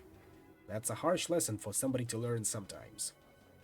Adham and Morhaime had faced similar grumblings from their staff and quelled the rebellion with stock options. Brevik and the Schaefers followed suit, dangling the potential of great wealth for those who stuck around. Plus, there wasn't a lot of time to keep arguing over money. They had to finish Diablo. The team kept hammering away at the game throughout 1996, fine-tuning the art and arguing over design. The complexities of a role-playing game meant that there were countless decisions to be made as they ironed out every detail, from the look of the inventory system to the hero's walk speed. One of their most exciting innovations was a D&D-inspired loot system. Every piece of gear was color-coded to reflect this rarity. White for normal, blue for magic, gold for unique. When you picked up a new magical item, say a sword or a helmet, its properties remained a mystery until you identified it with a spell or by bringing it back to town, where you might discover one of several boons. A ruthless sword would boost damage, while a shield of the tiger would boost your hit points, and the stats were randomized, giving players the opportunity to hunt for the best possible version of each item. Discovering a new piece of loot led to the 3 distinct endorphin rushes: finding the item, identifying it, and then seeing how good it really was, like a slot machine with bonus spins. Adham pushed to make Diablo as approachable as possible, talking Brevik out of a system that would erase a character permanently when they died. Chris Metzen, the boisterous comic book lover who was becoming the company's go-to for all things narrative, helped craft a story that would guide players into the dungeon with a quest to rescue the corrupted victims of the demon Diablo. Adham knew that with 2 offices and dozens of people, Blizzard's traditionally chaotic approach to make development would be impossible to pull off on Diablo. So he put together what he called a strike team, a group of high-level employees including Wyatt, Adham, and Bill Roper, to play Diablo and write up their thoughts. Brevik and his staff were happy with some of this feedback, but the suggestions also created some intention. Diablo's artists had filled their game's dungeon with lurid imagery including blood, gore, and naked dead bodies, leading to some arguments with the strike team, who demanded that the graphic content be toned down. Condor was now called Blizzard North, a game name befitting a subsidiary rather than a partner, which raised some eyebrows among Diablo developers who had thought they would maintain their independence. They like to refer to the company in Irvine as Blizzard South, but in reality the Irvine office was just Blizzard. Adham oversaw them all. Another point of contention became the multiplayer, which Brevik and his team had no experience developing. He had always figured they'd make it work at some point, until the Irvine office discovered that the multiplayer didn't yet exist. In the summer of 1996, months before the game was due to hit store shelves, Adham sent Pat Wyatt, another programmer, up to Blizzard North's offices to crack open the game's code and implement the company's new multiplayer service, Battle.net. Wyatt camped out in a motel and began working out of Blizzard North's office, dedicating just about every waking hour to Diablo. "It was the hardest thing I've ever done in my life," he said. "For 4 months, I worked more or less 14 hours a day, sometimes 16. I'd go to the motel, sleep, then do it the next day, over and over and over again, for 6 to 7 days a week." What frustrated him was that the rest of Blizzard North didn't appear to display the same work ethic. Most of the Diablo team tried to work normal hours, aside from Brevik, who was the only other person in the office when Wyatt put in nights and weekends. "Here I am, trying to help rescue their project," Wyatt said. In retrospect, it was like I was the one who was doing something foolish, right? But at the time I was like, "These guys don't care about their game," offered Eric Schaefer. "I'm not that hard a worker, honestly. It's only a few hours before I'm kind of useless." By the end of the year, with the holiday deadline approaching, everyone else at Blizzard North joined Wyatt and Brevik in crunching to finish Diablo. Gradually, all of Blizzard's Irvine office joined the team, too, temporarily shelving their other projects to develop features and fix bugs. Some of Diablo's most distinct components emerged during the final scramble. Eric Flanham, an artist in Blizzard's Irvine office, ran into a strange, seemingly unfixable bug that caused the character named Wirt to walk with a slight limp. "I got super frustrated," he recalled, "so I just ripped his leg off and put it in a peg leg."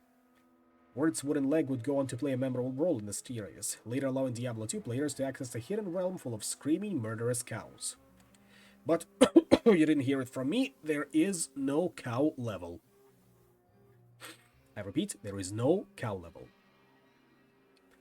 It had become clear to everyone at Blizzard that Diablo was going to be great, much like the first 2 Warcraft games, when they found that they couldn't stop playing it, clicking their way through monsters, catacombs, and treasure chests. Still, there was too much to be done and not enough time to finish it all, before the critical 1996 holiday season. As Christmas approached, Adham and the other executives met with Chris McLeod, the CUC vice president now managing Blizzard. They explained that they were working tirelessly to get Diablo out before the holidays, but the code was still had serious bugs that might make it impossible to play the game. And as a result, Diablo was not going to hit stores before December 25th. This was a risky decision. Conventional wisdom at the time was that a game couldn't succeed unless it was featured in holiday catalogs and received prime placement on store shelves during Christmas shopping sprees. It was here that Blizzard discovered, not for the last time, that conventional wisdom was wrong. Technically, Diablo did come out in 1996. The game began shipping to stores in the final week of December, although it wasn't widely available until January. Like Blizzard's last 2 games, it was critically acclaimed, receiving the most glowing reviews the company had seen so far. "Diablo is the best game to come out in the past year, and you should own a copy, period," wrote a GameSpot critic. Despite missing the holidays, Diablo became Blizzard's newest #1 hit, selling 1 million copies by the end of 1997 and securing Blizzard's status as one of the top video game developers. 2 years earlier, nobody had heard of Blizzard. Now, it was one of the biggest hit makers in the world. Later, Blizzard's managers would muse that Diablo missing Christmas may have been one of the best things to ever happen to the company. Suddenly, they had a real-life business case study for what would happen if you made a great game but missed the optimal window for sales. Although they didn't use the words at the time, this was the foundation of what could become a company mantra for decades to come.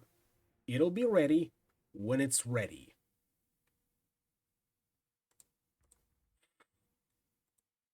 Chapter 4, Warcraft Goes Purple. And for that, I think I'm gonna pull up a different image, or rather different game cover.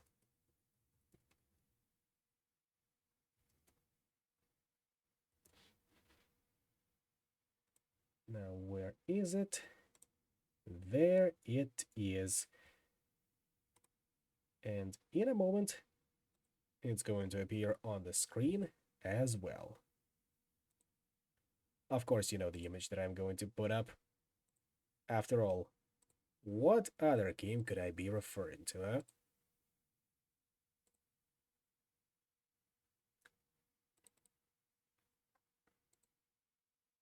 Precisely.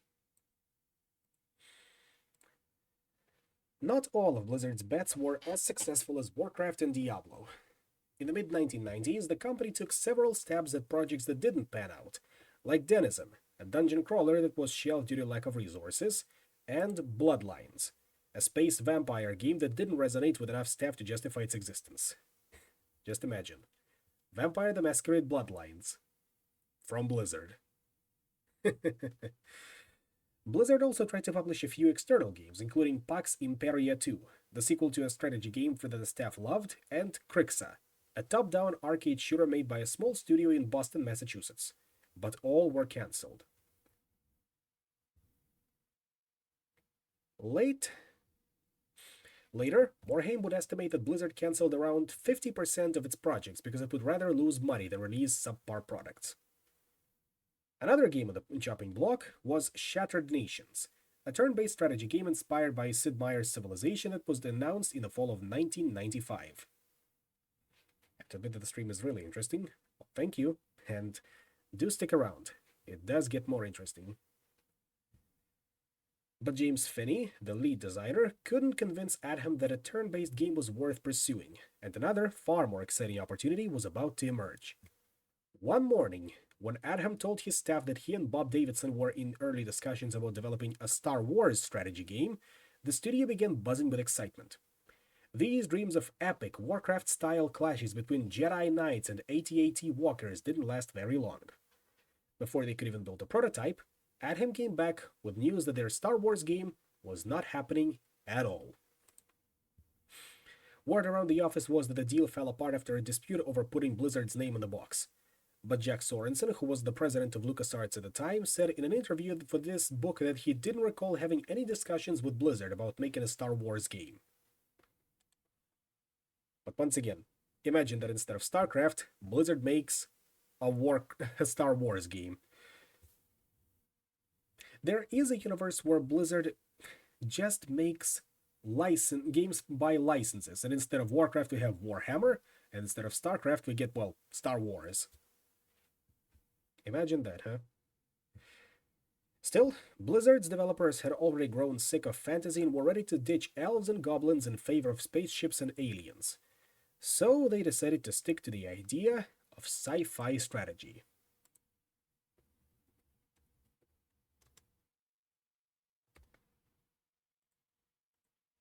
At the beginning of 1996, Adham put Finney and his small team of programmers and artists onto a new game that they began calling StarCraft, aiming to finish by the end of the year. In contrast to Warcraft, StarCraft C was capitalized. This was to avoid any potential trademark disputes with a vehicle company of the same name. With time limited, StarCraft's developers decided to take Warcraft 2's engine, the collection of tools and technology that artists, programmers, and designers used to develop a game and strip out all the fantasy. StarCraft would be set on a series of bright purple plateaus with neon green appendages, floating over the inky background of space. Orc strongholds morphed into alien hives full of tentacles and pulsating eggs. It looked like less a beautiful video game and more of an inside of a tanning bed. I think I'm gonna actually pull up the screen of that early prototype.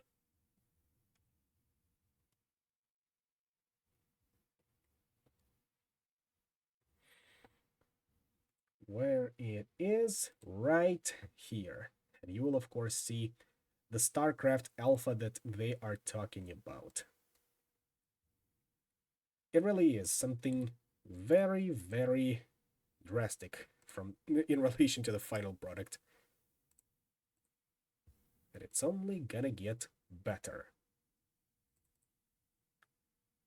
See? Look at it. Look at it. It's hideous. The now annual E3 video game trade show was coming up in May, and Blizzard wanted to have a big presence, so the company paid for a large booth and set up computers to demonstrate their two games of 1996. Fans were impressed by Diablo's demonic dungeon crawling, but StarCraft left them confused. Pundits derided it as Orcs in Space, or most insultingly, Purple Warcraft. Exacerbating the problem was the nearby booth of the game developer 7th Level, showcasing a demo for Dominion, a competing real-time strategy game with impressive animations and hulking robots that almost appeared 3D. We said, "Oh man, that's better than ours," recalled Robert Georgevich, an artist on StarCraft. By the time the show was over, they had changed most of the demo stations to play Diablo instead. When the team regrouped back in Orange County, they considered three options. 1. They could resign to mediocrity and release the game for Christmas, then move on to the next Warcraft. 2. Cancel it. Or 3. Reboot the game and start from scratch, creating a new version of StarCraft that would blow away Dominion and win over jaded fans. They went with the third option, only to subsequently lose the bulk of their staff to Diablo, which needed all hands on deck until it was finished. Following Diablo's release at the beginning of 1997, Blizzard's developers began working long hours to reboot StarCraft.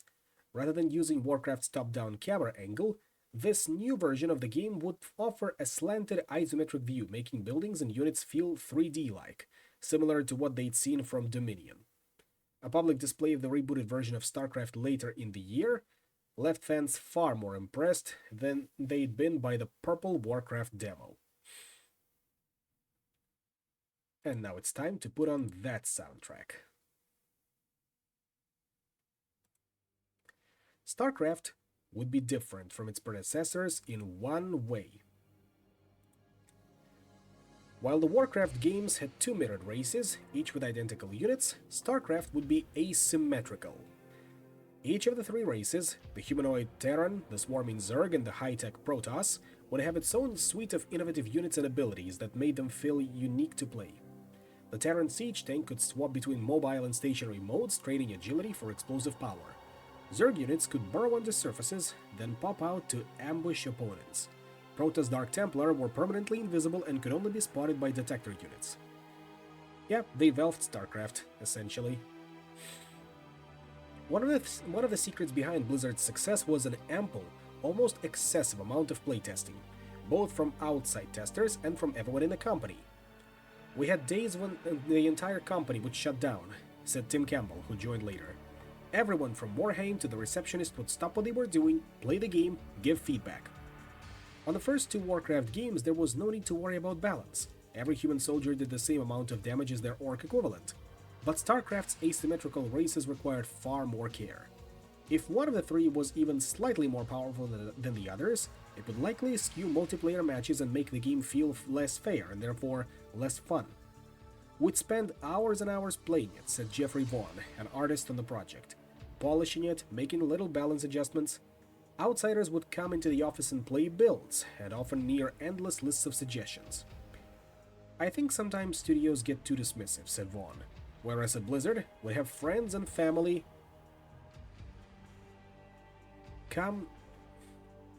Right, testing, hopefully you didn't lose me on that one. Anyway. I think sometimes studios get too dismissive, whereas at Blizzard, we'd have friends and family come in and play, and their feedback was taken seriously. Adham even hired a former Interplay producer who had become known as a top-notch RTS player, Rob Pardo, to sit with the QA team and play the game for hours and hours, offering feedback along the way. When they weren't making serious game decisions, Blizzard's developers stuffed the game with gags and Easter eggs, from Diablo tributes to Simpsons references to shots at their top rival. Westwood, the game studio behind Dune 2, had put out a strategy game called Red Alert with a main character named Tanya. So Robert Georgevich cheekily suggested that StarCraft feature a commando named Kerrigan, after the rival figure Skater. Sarah Kerrigan, a Terran special agent, would go on to become one of the Blizzard's most iconic characters, eventually falling to the Zerg and becoming an infested supervillain. As the year progressed, StarCraft began to look increasingly vibrant, with aesthetic flourishes that made it feel unlike anything else on the market. Terran buildings soaring in the sky, Zerg swarms massing on viscous gray matter called creep, Protoss soldiers warping in cloaking. Later, Pat White wound up talking to two artists who had worked on that impressive demo of Dominion back at E3 in 1996, one of the catalysts for StarCraft's reboot, and could only laugh when he heard the truth. The demo that made Blizzard's staff feel inadequate was actually pre-rendered footage of the game designed so the team could pretend they were playing it. Behind the scenes, the game was not functioning at all. Many years later, the video game industry would reckon with its widespread culture of crunch, the act of working nights and weekends to finish a game. But in the fall of 1997, Blizzard's employees just marched along. "There was an understanding that the calendar was not our friend," said Finney. "If you had something more to give, you'd give it. If you didn't, things were going to be worse." Blizzard employees had worked long periods of overtime on previous games, but nothing had been quite like this. A brutal process of testing and bug fixing required the developers to spend every possible hour at the office. One artist began living on a futon in his office, which, much to everyone's amusement, had a bearskin rug, and became known for showing up to meetings in a kimono. Crunch wasn't mandated, but it also wasn't exactly voluntary. "If you were going to be part of the group, it's just what you did," said Eric Flanum. Blizzard staff, almost all of whom were in their 20s, had strong and conflicting feelings about the crunch. On one hand, it could be exhilarating, and they bonded over late-night fast food trips and intense StarCraft matches. Some of them didn't even want to go home, they just wanted to hang out and make games with their best friends. By crunching, StarCraft's developers could rescue features that might have otherwise been cancelled, like the solo hero levels, which were slated to be cut until one programmer spent an entire weekend salvaging them. On the other hand, the crunch drained their energy and destroyed their personal lives, made worse by continued promises from management that they would be finished soon. Their goal was to still release the game by Christmas, and every few weeks Adam would assure the team that they were almost done. "We were, I think, 2 weeks away from shipping for a year," said Bill Roper. "It just never ended." When they slipped past Christmas and entered the new year still crunching on StarCraft, 1997 became the first year that Blizzard failed to release a game. After the successes of Warcraft 2 and Diablo, the gaming world was watching Blizzard closely. Anticipation grew so feverish for the company's next title that fans began congregating on internet forums to commiserate about the delays. They declared themselves Operation CWAL, can't wait any longer, and began writing outlandish fanfiction stories about raiding their office and stealing StarCraft from Blizzard HQ. A few particularly eager fans even found Blizzard's office and scoped out the parking lot, trying to gauge the game's progress based on how many cars were there and how long the lights stayed on. "In some ways it was flattering," said Pat Wyatt. "In other ways, it was creepy." In March 1998, 2 weeks away from shipping, finally became reality as StarCraft hit store shelves. Blizzard followed it up in December with an expansion called Brood War that added new story campaigns and overhauled the multiplayer with additional units and balance tweaks. StarCraft became the best-selling PC game of 1998, selling more than 1.5 million copies and turning into another Blizzard success story. The exhausted developers weren't surprised to see StarCraft immediately find widespread critical acclaim and a dedicated audience. What they didn't expect was that it would become a cultural sensation thanks to an economic meltdown on the other side of the world. As Blizzard was finishing up StarCraft, a financial crisis that started in Thailand had been cascading throughout Southeast Asia. One of the countries hit hardest was South Korea, which was also going through a series of rapid cultural changes, including a pivot to democracy and a major investment in high-speed internet infrastructure. The crisis led Koreans to double down on that development, recognizing that the burgeoning communications network could play a key role in future-proofing the country's economy. By 1998, broadband internet was everywhere in South Korea. Some newly unemployed workers used the opportunity to open internet cafes called PC Bangs, where for around $1 an hour, Koreans could spend all day playing online games with their friends. At the end of 1997, South Korea had just 100 PC Bangs. By 2000, there were 15,000. Blizzard's Korean distributor gave copies of StarCraft to PC Bangs across the country, knowing they'd buy more once their players were hooked. Over the next few years, StarCraft essentially became the national sport of South Korea, where it sold 4.5 million copies, in a country with less than 50 million people. For the veteran Blizzard employees who had received stock options from Davidson back during the acquisition, this should have led to a major payday. But a different kind of financial catastrophe was about to make their lives much more complicated. On April 15, 1998, just 2 weeks after the release of StarCraft, a company called Sandent announced that it was restating its earnings for the previous year due to what its president called potential accounting irregularities. Sandent's stock plummeted 46%, wiping away roughly $14 billion in shareholder value. This was a problem for Blizzard. After all, Sandent owned it. The corporate shenanigans had started 2 years earlier, when Bob and Jan Davidson sold their company to CUC International. After just a year, both stepped down from the executive jobs they'd retained, saying they wanted to pursue other interests. Alan Adham told press that he was instructed pretty closely not to make any comments. Everything about the deal seemed strange. CUC had spent no more than $1 billion to buy the PC gaming stalwart Sierra Entertainment and tried to snag competitors Broderbund and LucasArts, which were awfully ambitious moves for a company that had nothing to do with the software industry. Davidson would later say that he had been quietly asking questions about CUC behind the scenes, wondering why the company was taking reserves of hundreds of millions of dollars on its acquisitions. Davidson's chief financial officer suspected that CUC was putting in the reserves through the company's profit and loss sheet, which seemed potentially illegal. Davidson confronted the board but couldn't get any straight answers, so he went to a lawyer. He said, "Bob, you need to get off that board. There's something going on," recalled Davidson. So he left.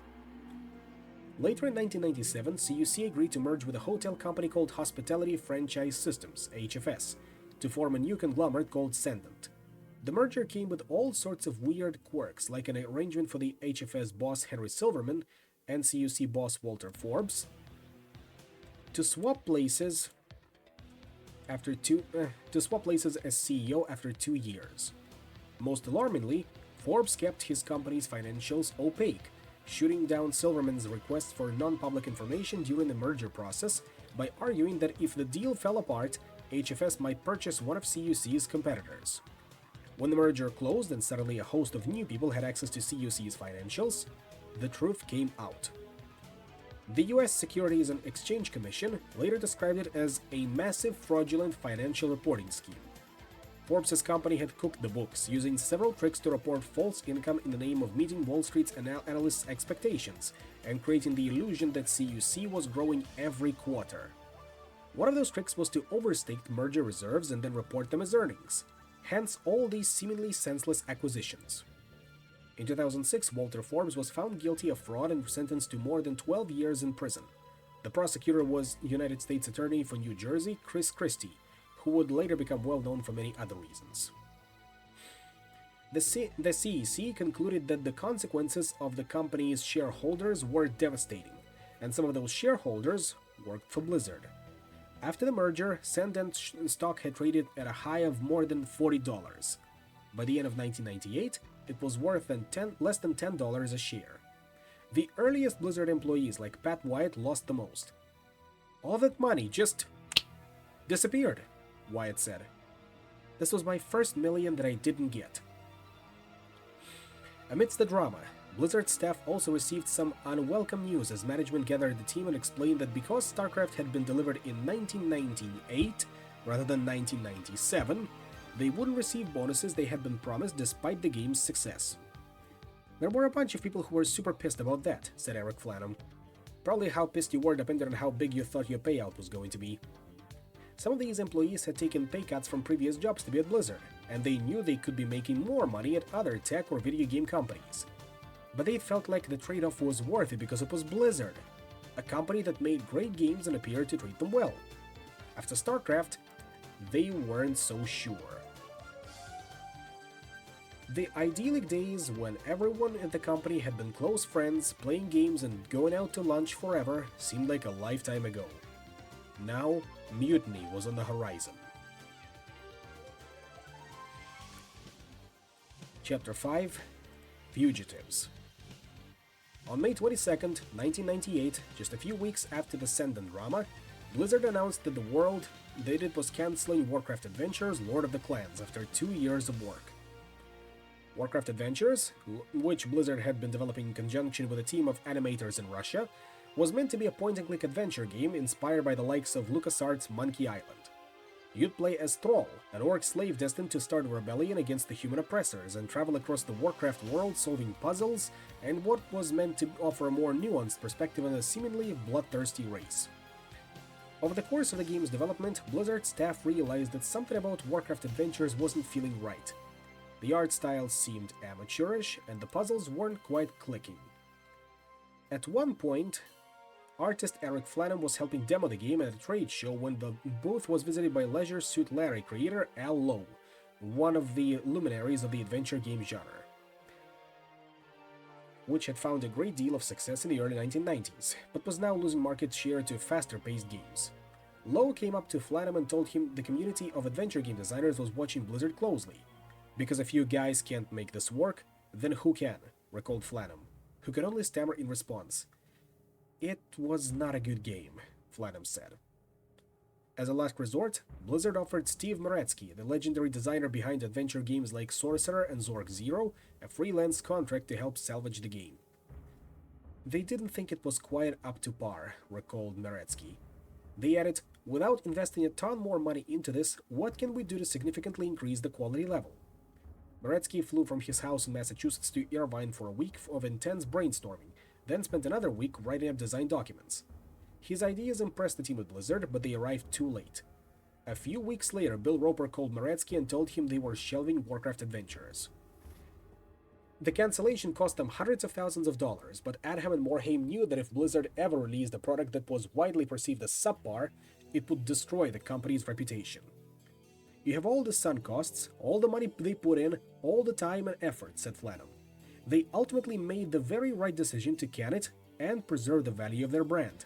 Plus, adventure games weren't selling very well. Still, for the developers who had spent months or years of their lives on games, it could be excruciating to see their work just disappear. After the Ascendant catastrophe, the StarCraft bonus debacle, and the demise of Warcraft Adventures, several Blizzard staff began to fume, griping about management during car rides and lunches. Unhappiness morphed into resentment, morphed into a desire to go elsewhere. In the summer of 1998, James Finney and Jesse McReynolds resigned, saying they wanted to start something new. They took nearly a dozen Blizzard staff with them, including Eric Flanagan, Robert Georgevich, and artist Max Marshall, who had decided to leave the company after trying to buy a TV at Sam's Club. He and another artist had gone up to the counter wearing Blizzard t-shirts when they realized they didn't have enough cash to pay for it. A woman came up to them and asked if they really worked for Blizzard. "Oh my god, you guys made my husband so much money," she said by Marshall's recollection. "Let me pay for the rest of the TV." It turned out the woman's husband had worked for Blizzard's parent company and was profiting greatly off their work, even as they couldn't afford to buy a television. The incident got Marshall thinking. If they could make serious money for other people, couldn't they make a serious money on their own? That was depressing, Marshall said, but at the same time we got a TV out of it. Finney and his team started a new company, Fugitive Studios, in hopes of recreating their old winning formula. "I remember it was a cool opportunity," said artist Justin Thavarat. "Let's do Blizzard again somewhere else." The exodus, which included two of the company's top developers, left a big hole in the company just as it was scrambling to finish StarCraft Brood War, which would take the game to new critical and commercial heights. At the same time, the Ascendant scandal continued. There were endless investigations and lawsuits, some executives went to prison, and at the end of 1998, the battered conglomerate sold Blizzard and the rest of its video game division to a French media group called Havas, that itself was the subsidiary of a French water company called Vivendi. Blizzard's new parent company became known as Havas Interactive. A few years later, it would be renamed to Vivendi Games, continuing the brand confusion. "I can't tell you how many business cards I had," said Kathy Carter Humphreys, a marketing associate. In just 4 years, Blizzard had shifted from 1. An educational software company, to 2. A mail-order catalog company, to 3. A scandal-laden hospitality. And hey there, Fruity. Nice of you to join us tonight. We're just going over Blizzard's first major failure.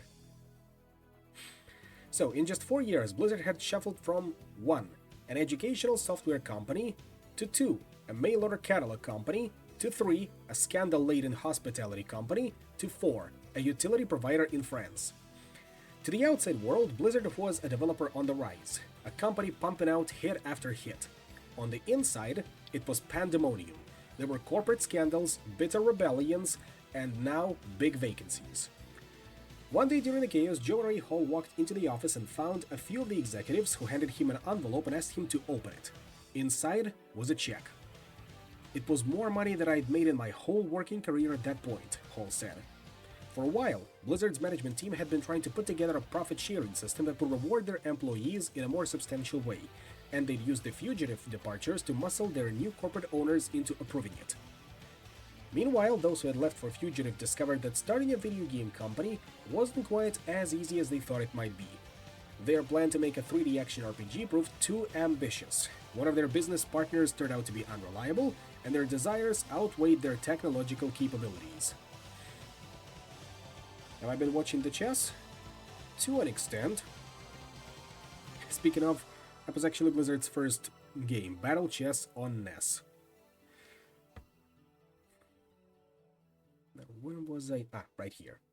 They had decided to divide ownership equally, an idyllic move that led to its own set of issues, such as analysis paralysis. To an extent, yeah. We just were not equipped to make the kind of decisions we had to make, said Finney. Fugitive dissolved after less than a year, driving some of the departed Blizzard employees to return. For Justin Favret, it was like coming home. You step out of it, holy cow, how abnormal was our situation, he said. You don't realize how special Blizzard is. Amidst the drama, Blizzard was about to face another seismic challenge. Adham, who had been working 7 days a week since he started the company, was burnt out and ready for something new. He always had wanderlust. While attending UCLA, he had taken a 2-year break to join the army, and he felt like he was spending way too much time managing and not enough time making games. When he told his corporate bosses he wanted to quit, they convinced him to take a sabbatical instead, with Morhaime taking over as president. Upon his return, Adham would get the title of Chief Design Officer, as well as the nominal title of Chairman, to show that he was in charge, while Morhaime would handle his previous responsibilities. Morhaime had never wanted to run Blizzard. He liked programming and had even spent late nights in the trenches writing code on StarCraft, but he felt like there was nobody else who could take the job. He was introverted, but well liked among Blizzard's staff, and he had learned how to manage up during the meetings with Adham and their string of corporate parents. He could protect the company from shenanigans and assure the bosses that the profits would keep coming if they just left Blizzard alone. Paul Sams, a manager from Davidson & Associates who had joined Blizzard a few years earlier, would become his partner, running business operations while Morhaime oversaw strategic decisions and development. By 1999, Blizzard had avoided catastrophe and had swelled to more than 100 employees. As the games grew bigger and more complex to make, the company was no longer able to assign each one to a few programmers and artists, and after StarCraft Brood War, the company split into 2 formal teams, each with its own project. The first game from Team 1 would be a sequel that the world had been awaiting for years. It wasn't easy to play Warcraft 2 online. To battle one another on the internet, players had to jump through a series of technical loops, using programs like Kali that were obtuse even to the most experienced computer users. Back in 1996, during the development of Diablo, a Blizzard programmer named Mike O'Brien went to Adham with an idea. What if they designed a multiplayer interface that would make it easy for anyone to play online, but then built it into their games? That's a tough pitch, said O'Brien. But Alan was awesome, and if something was going to make a great game, be right for the gamers, he'd say, let's find a way to do it.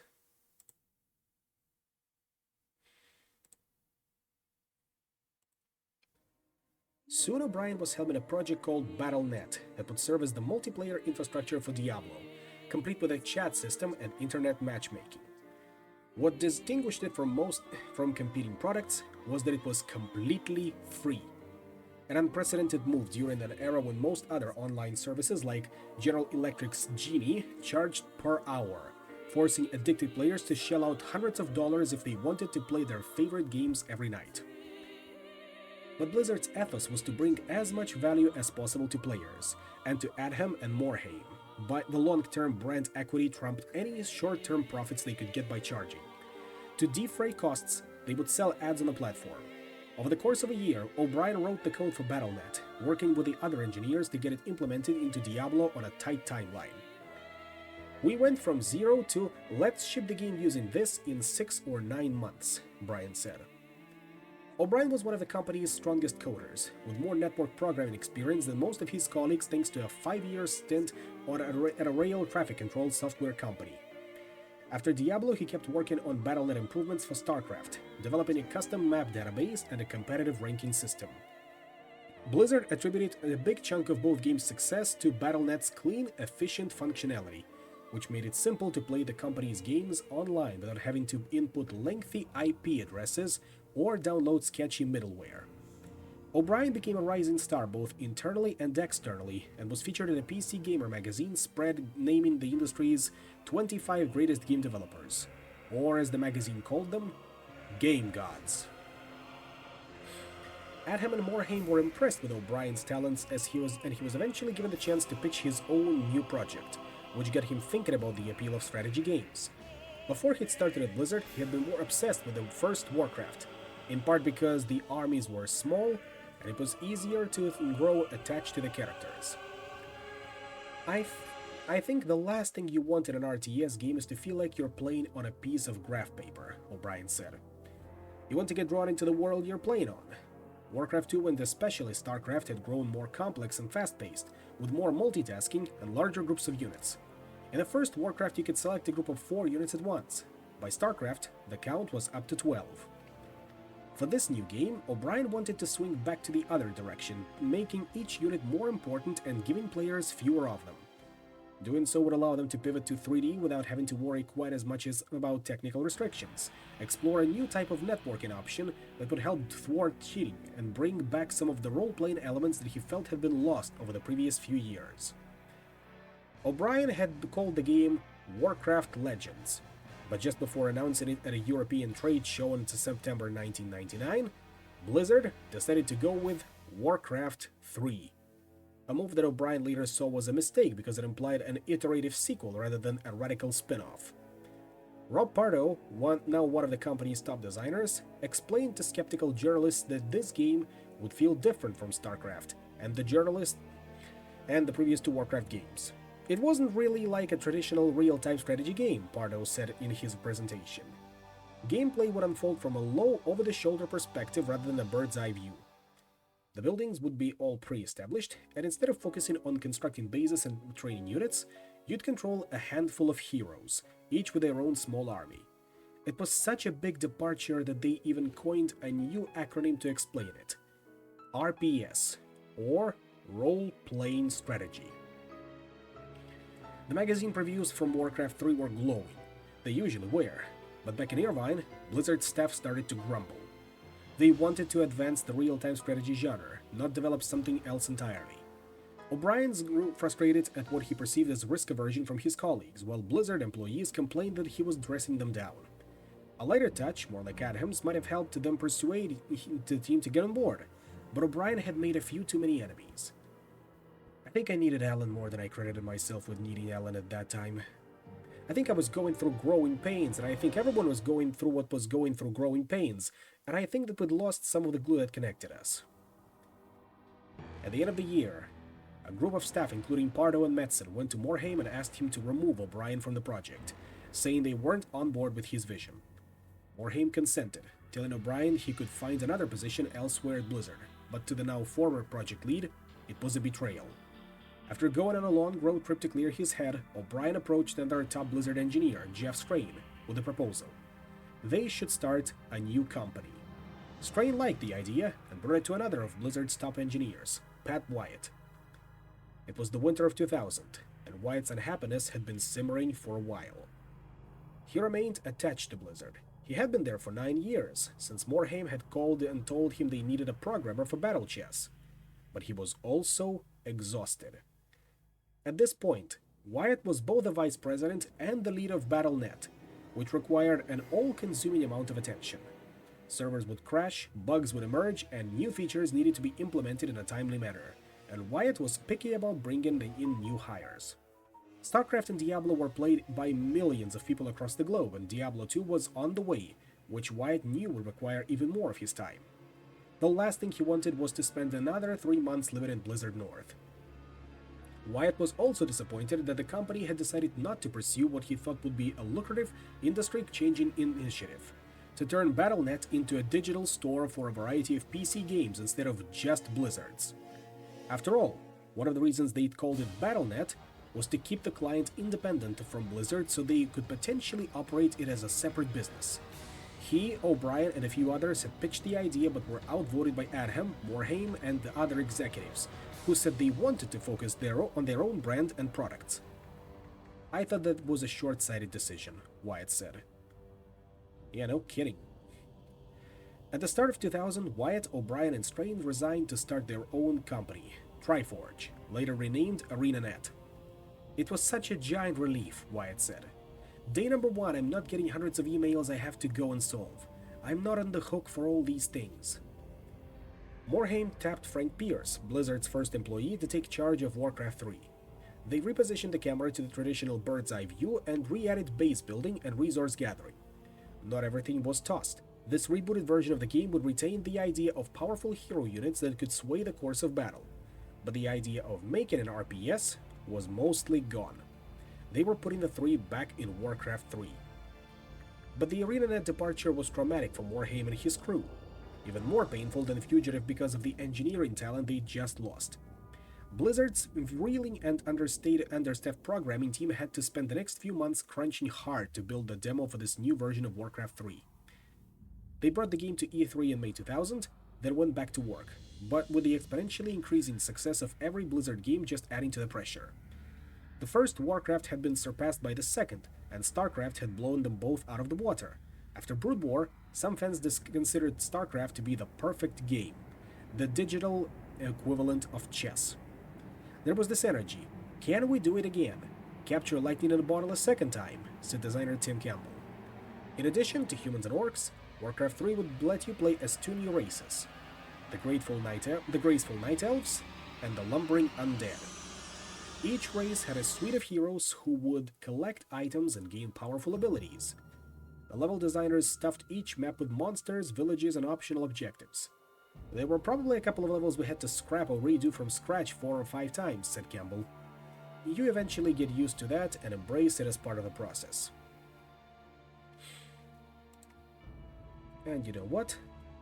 I think it's time to put on the appropriate soundtrack, so 1 second.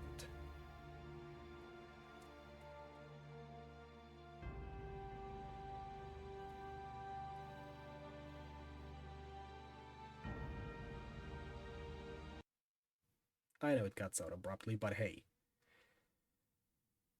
Raid of Chaos and Frozen Throne soundtrack is expensive. More than 3 hours.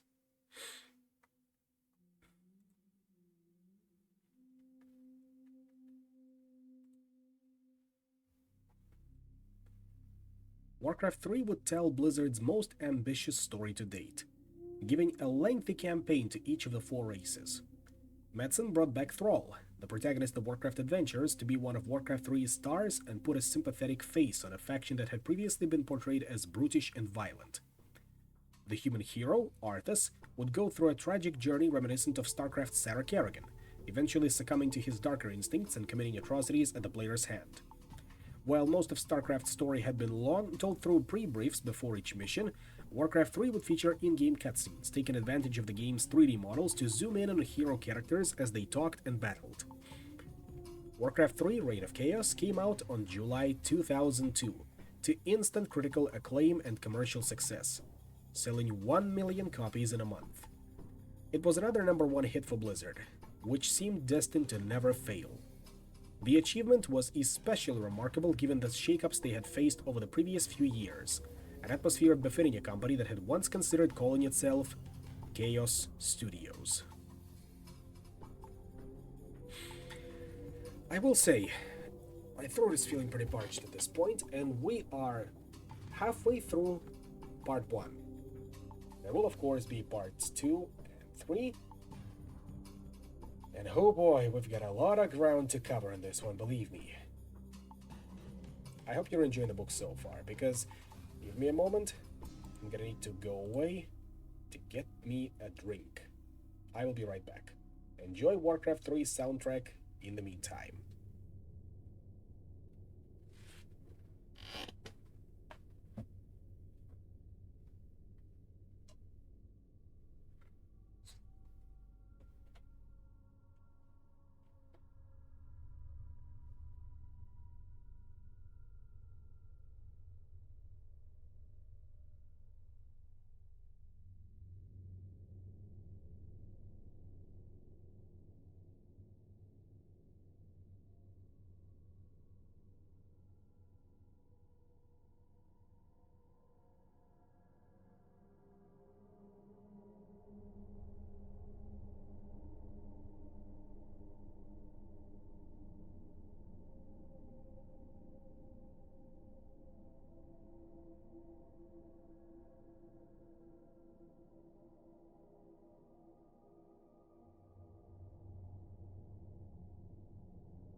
Right then.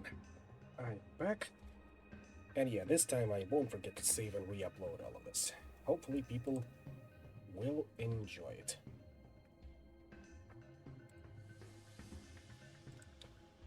Now then, we can do at least one more chapter for tonight, and then we can end it here. Now, where was I? Right, chapter 6, Resignations Accepted.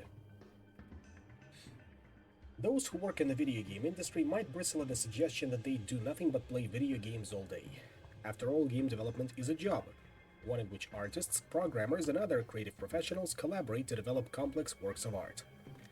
So when Tyler Thompson arrived for his first day of work at Blizzard North in the spring of 1997, he was surprised to find people doing nothing but playing video games all day. Diablo had arrived on store shelves just a few months earlier, and Thompson, an engineer fresh out of college, had gone through a rigorous hiring process, including an interview in David Brevik's Porsche, in which Brevik drove like a madman the whole way, perhaps to gauge Thompson's performance under stress. Now, he was a Blizzard employee and found that it wasn't quite what he expected. They were still pretty burnt out and tired from Diablo, said Thompson. I was right out of college, full of energy, wanting to work. Brevik and his team had decided that their next move would be to make a sequel, a bigger, faster, more improved version of Diablo. But they were drained. So instead they spent their days pitching, daydreaming, and playing video games, or as they like to call it, competitive research. It was the Wild West, said Thompson. Just do whatever you feel like you want to do. Even as they took it easy, Blizzard's staff had big plans for Diablo 2. Between gaming marathons and lengthy lunches, Brevik would pop out of his office and ask colleagues to bat around ideas or help him prototype features.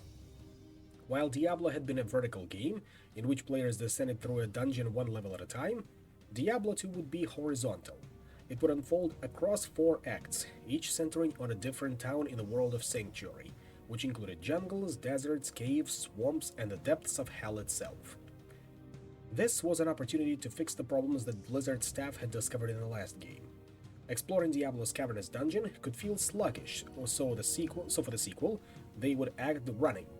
Diablo's online multiplayer was full of hacks and scams, so this time, they had a proper item trading system and sophisticated anti-cheat program.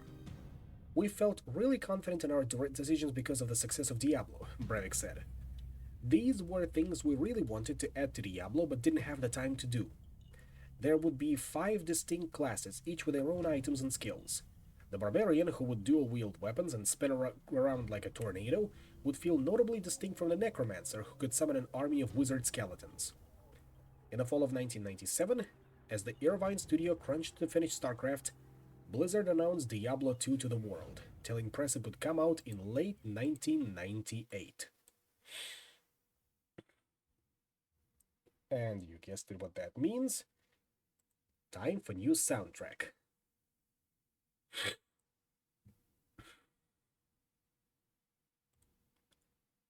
But 3 weeks later, an obstacle emerged that would endanger that release window: Ultima Online. Brevik grew obsessed with the new multiplayer game, which let players inhabit a virtual fantasy world, and it became common to find him playing between meetings and design jams, or hearing him yelling about loot from down the hallway. There was a lot of that going on, said Thompson. In some ways, these hardcore gaming sessions were good for Blizzard North. Brevik would frequently lament the aspects of Ultima Online he didn't like, such as load times, and preach that Diablo 2 needed to do better. His long hours playing turn-based strategy games like Civilization and Master of Orion begat one of Diablo 2's greatest innovations: the character's skill tree. Each character would gradually acquire points that could be used to unlock or upgrade their skills, which branched out to more powerful abilities as they progressed. It was a clever, malleable system that would make the game a blast to play repeatedly. But with these long periods of relaxation, Blizzard North was taking out a time loan that it would later have to repay. By the end of 1998, Diablo 2 had missed one deadline and was approaching another. Brevik and the Schaefers had expanded their team, hiring more people for what promised to be a significantly bigger project. But unlike their colleagues in Irvine, they still developed games in a chaotic, freewheeling manner. During meetings, anyone could suggest ideas, which kept Blizzard North staff feeling empowered but tore apart the schedule. He who shouted loudest and most frequently often got heard, said designer Stefan Scandizzo. The result of this creative chaos was a lot of overtime, and as the Diablo 2 team entered 1999 with a looming deadline, nobody was playing games in the office anymore. It was the worst crunch of my life, said Brevik.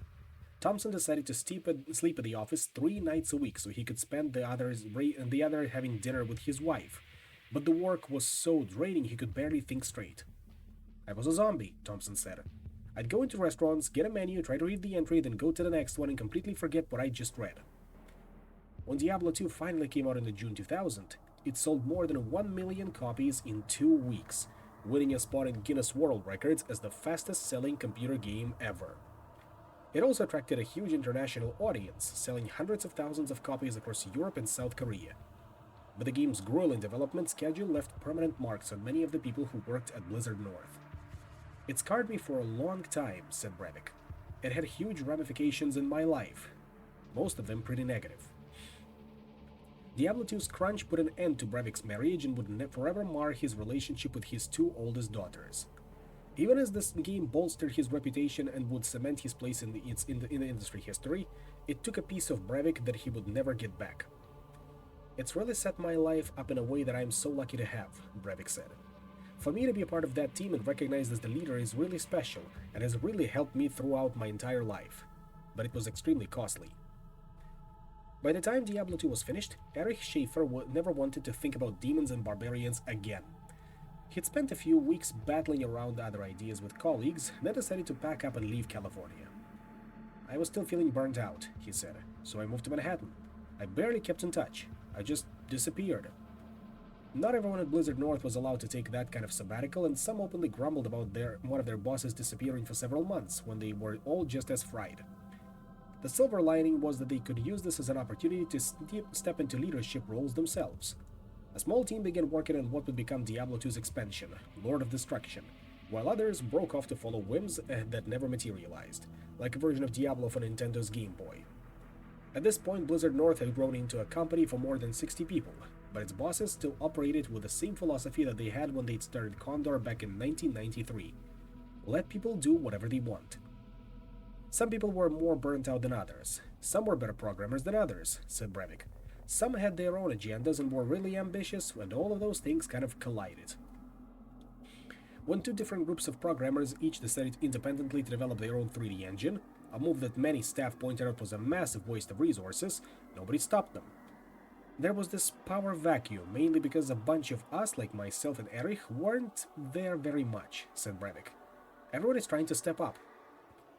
By now, Diablo 2 was played by hundreds of thousands of people every day, but just like their colleagues in Irvine, the staff of Blizzard North were clashing behind the scenes. Longtime employees were still sore that their bosses had sold Condor for millions. Bonus checks from StarCraft and Diablo 2 had been substantial, but not enough to ease the strife. There were major cracks in the social fabric of the company, said Peter Hu, a programmer. There were more people who absolutely did not get along and refused to work on projects with each other. After Lord of Destruction, the bosses split Blizzard North into 2 groups, one to make Diablo 3, and the other to build something new that the team began calling Project X. It wasn't yet clear what that second game would become. They just didn't want to make more Diablo. Both projects floundered for different reasons. Project X transformed into a different game every few weeks or months, pivoting anytime Brevik decided he didn't like an idea anymore. At one point it was about kung fu fighting, then pirates, and then team-based superhero strategy. I was burnt out and struggling to come up with what our next project was going to be, said Brevik. This went on for 2 years, a cycle in which very little work got done, until Brevik and Erich Schaefer gathered their team one morning for an impromptu meeting. Enough, they said. They were going to stick with one game, Starblow. The whole team cheered, said Julian Love, a technical artist. In that one word, he understood the game we were making. The idea, which had been bouncing around the studio for years, was a sci-fi take on Diablo. Instead of exploring gothic fantasy towns, players would hop in a spaceship and travel between planets, collecting new guns and battling aliens as they traverse the stars. The Diablo 3 team had devised a more concrete plan. Diablo 2 with way more people. Inspired by Ultima Online and its successors, the developers decided to make Diablo 3 a massively multiplayer online role-playing game, or MMORPG.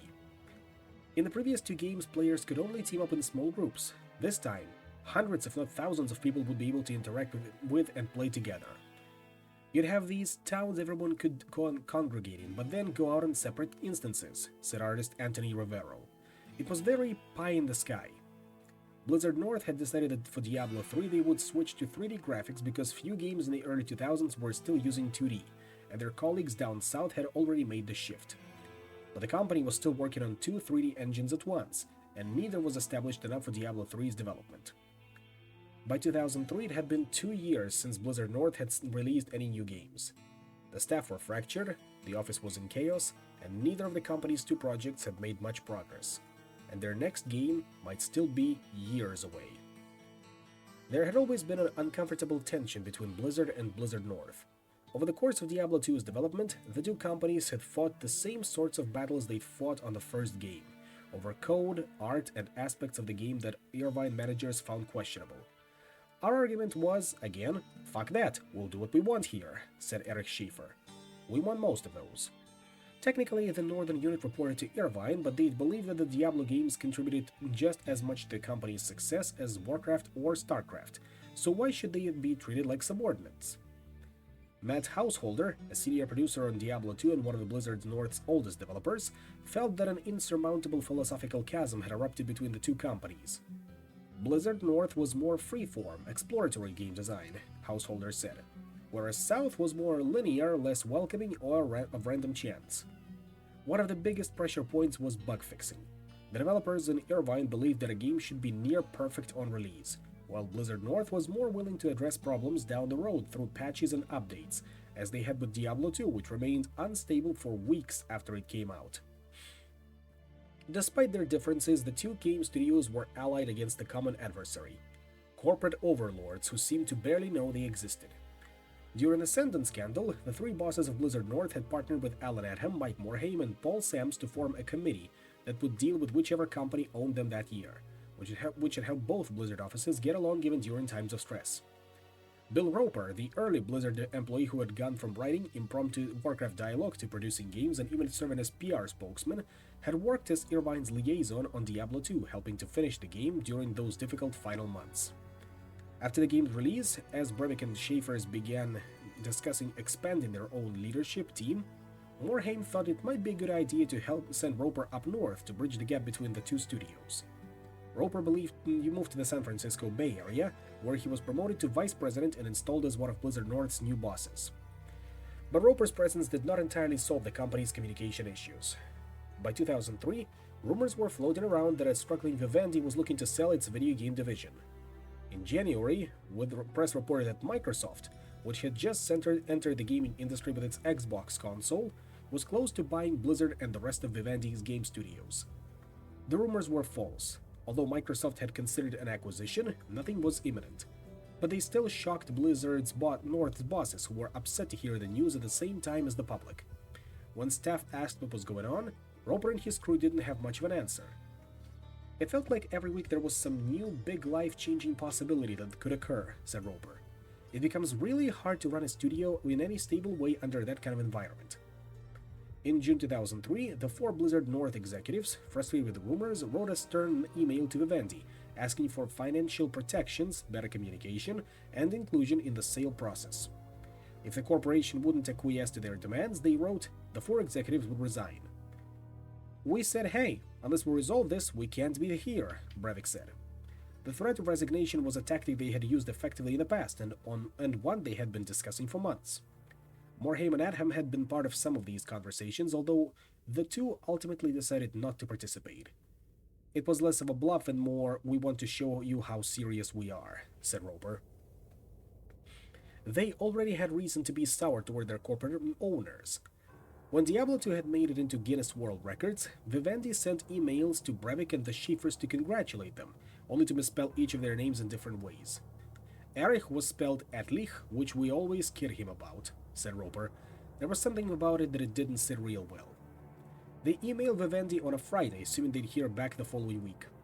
Roper was relaxing on a weekend getaway with his wife when he got a frantic call from Brevik asking him to return right away. The four of them convened at Schaefer's house, where they get some disturbing news. On Monday, June 30th, Blizzard North employees filed into work and noticed something strange.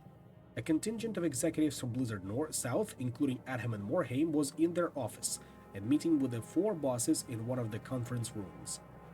Brevik then gathered the staff and explained what had happened. Vivendi had accepted their resignations, effective immediately.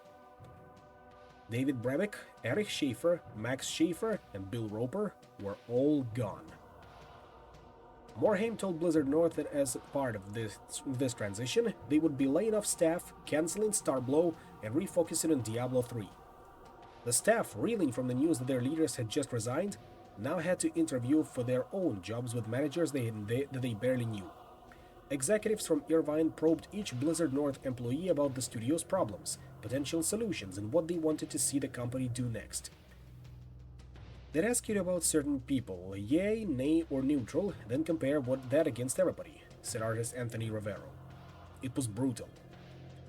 On Friday, employee receives emails directing them to one of the two conference rooms, which they quickly realized was a culling. One room was for good news, the other was for bad. Designer Stefan Scandizzo was one of the first people in his room, and as more of the people joined him, he started to realize that they were all about to be laid off. Everybody groaned as the next person walked in, Scandizzo said. Oh, you're with us too. Blizzard North lost a third of its staff, shrinking to around 40 employees, and any illusions that it had been an equal partner to Blizzard Irvine were now completely shattered. Although Morhaime picked a new studio lead, Rick Seiss, an engineer who had been with the company almost since the beginning, it was clear that he didn't have the same clout as Brevik. Perhaps the implosion was inevitable. Blizzard had always struggled to work with external studios, and its perfectionist programmers had grown frustrated with Blizzard North's laid-back ethos.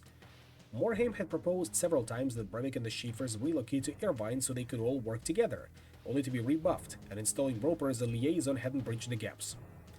During that chaotic final week of June, Morhaime and Adham pulled aside Brevik and asked if he would stay, but he turned them down. Brevik and his vice presidents decided to start a new video game company, Flagship Studios, and began plucking employees from Blizzard North to join them. For some former Diablo developers who had already been at one another's throats over the last 2 years, this was an easy decision. There were some people I liked working with better than others, said Tyler Thompson, who went along with the founders. For those who stayed behind, there were reasons to be optimistic. It had been 2 years since the release of Diablo 2 Lord of Destruction, and they'd failed to make much progress on new projects. There were political battles and baffling decisions, like the engine debacle, which had been left even Brevik and the Schaefers wishing they had intervened. Now, those who remained at Blizzard North had a clean slate. It felt like they had asked the right people, who were the positive forces for change in the studio, to stay, said writer Joe Morrissey. Although it hadn't been Morhaime's idea to send Blizzard North's founders packing, he had accepted their resignations without pushing back. For all of their talents, it had become clear that the studio was too toxic and unproductive to remain intact. This was one of the first times that Blizzard would make big changes to overhaul cultural issues. It certainly wouldn't be the last. And yes, it did make Hellgate London, as well as another game series that I treasure, Torchlight. But that would be another studio and another time. For now, I would like to end the stream, as well as thank you all for attending. See you tomorrow, when we'll be continuing with a different game. Namely, we're going to be finishing off Vampire the Masquerade, Shadows of New York. Thank you for coming, and see you all next time. Peace out.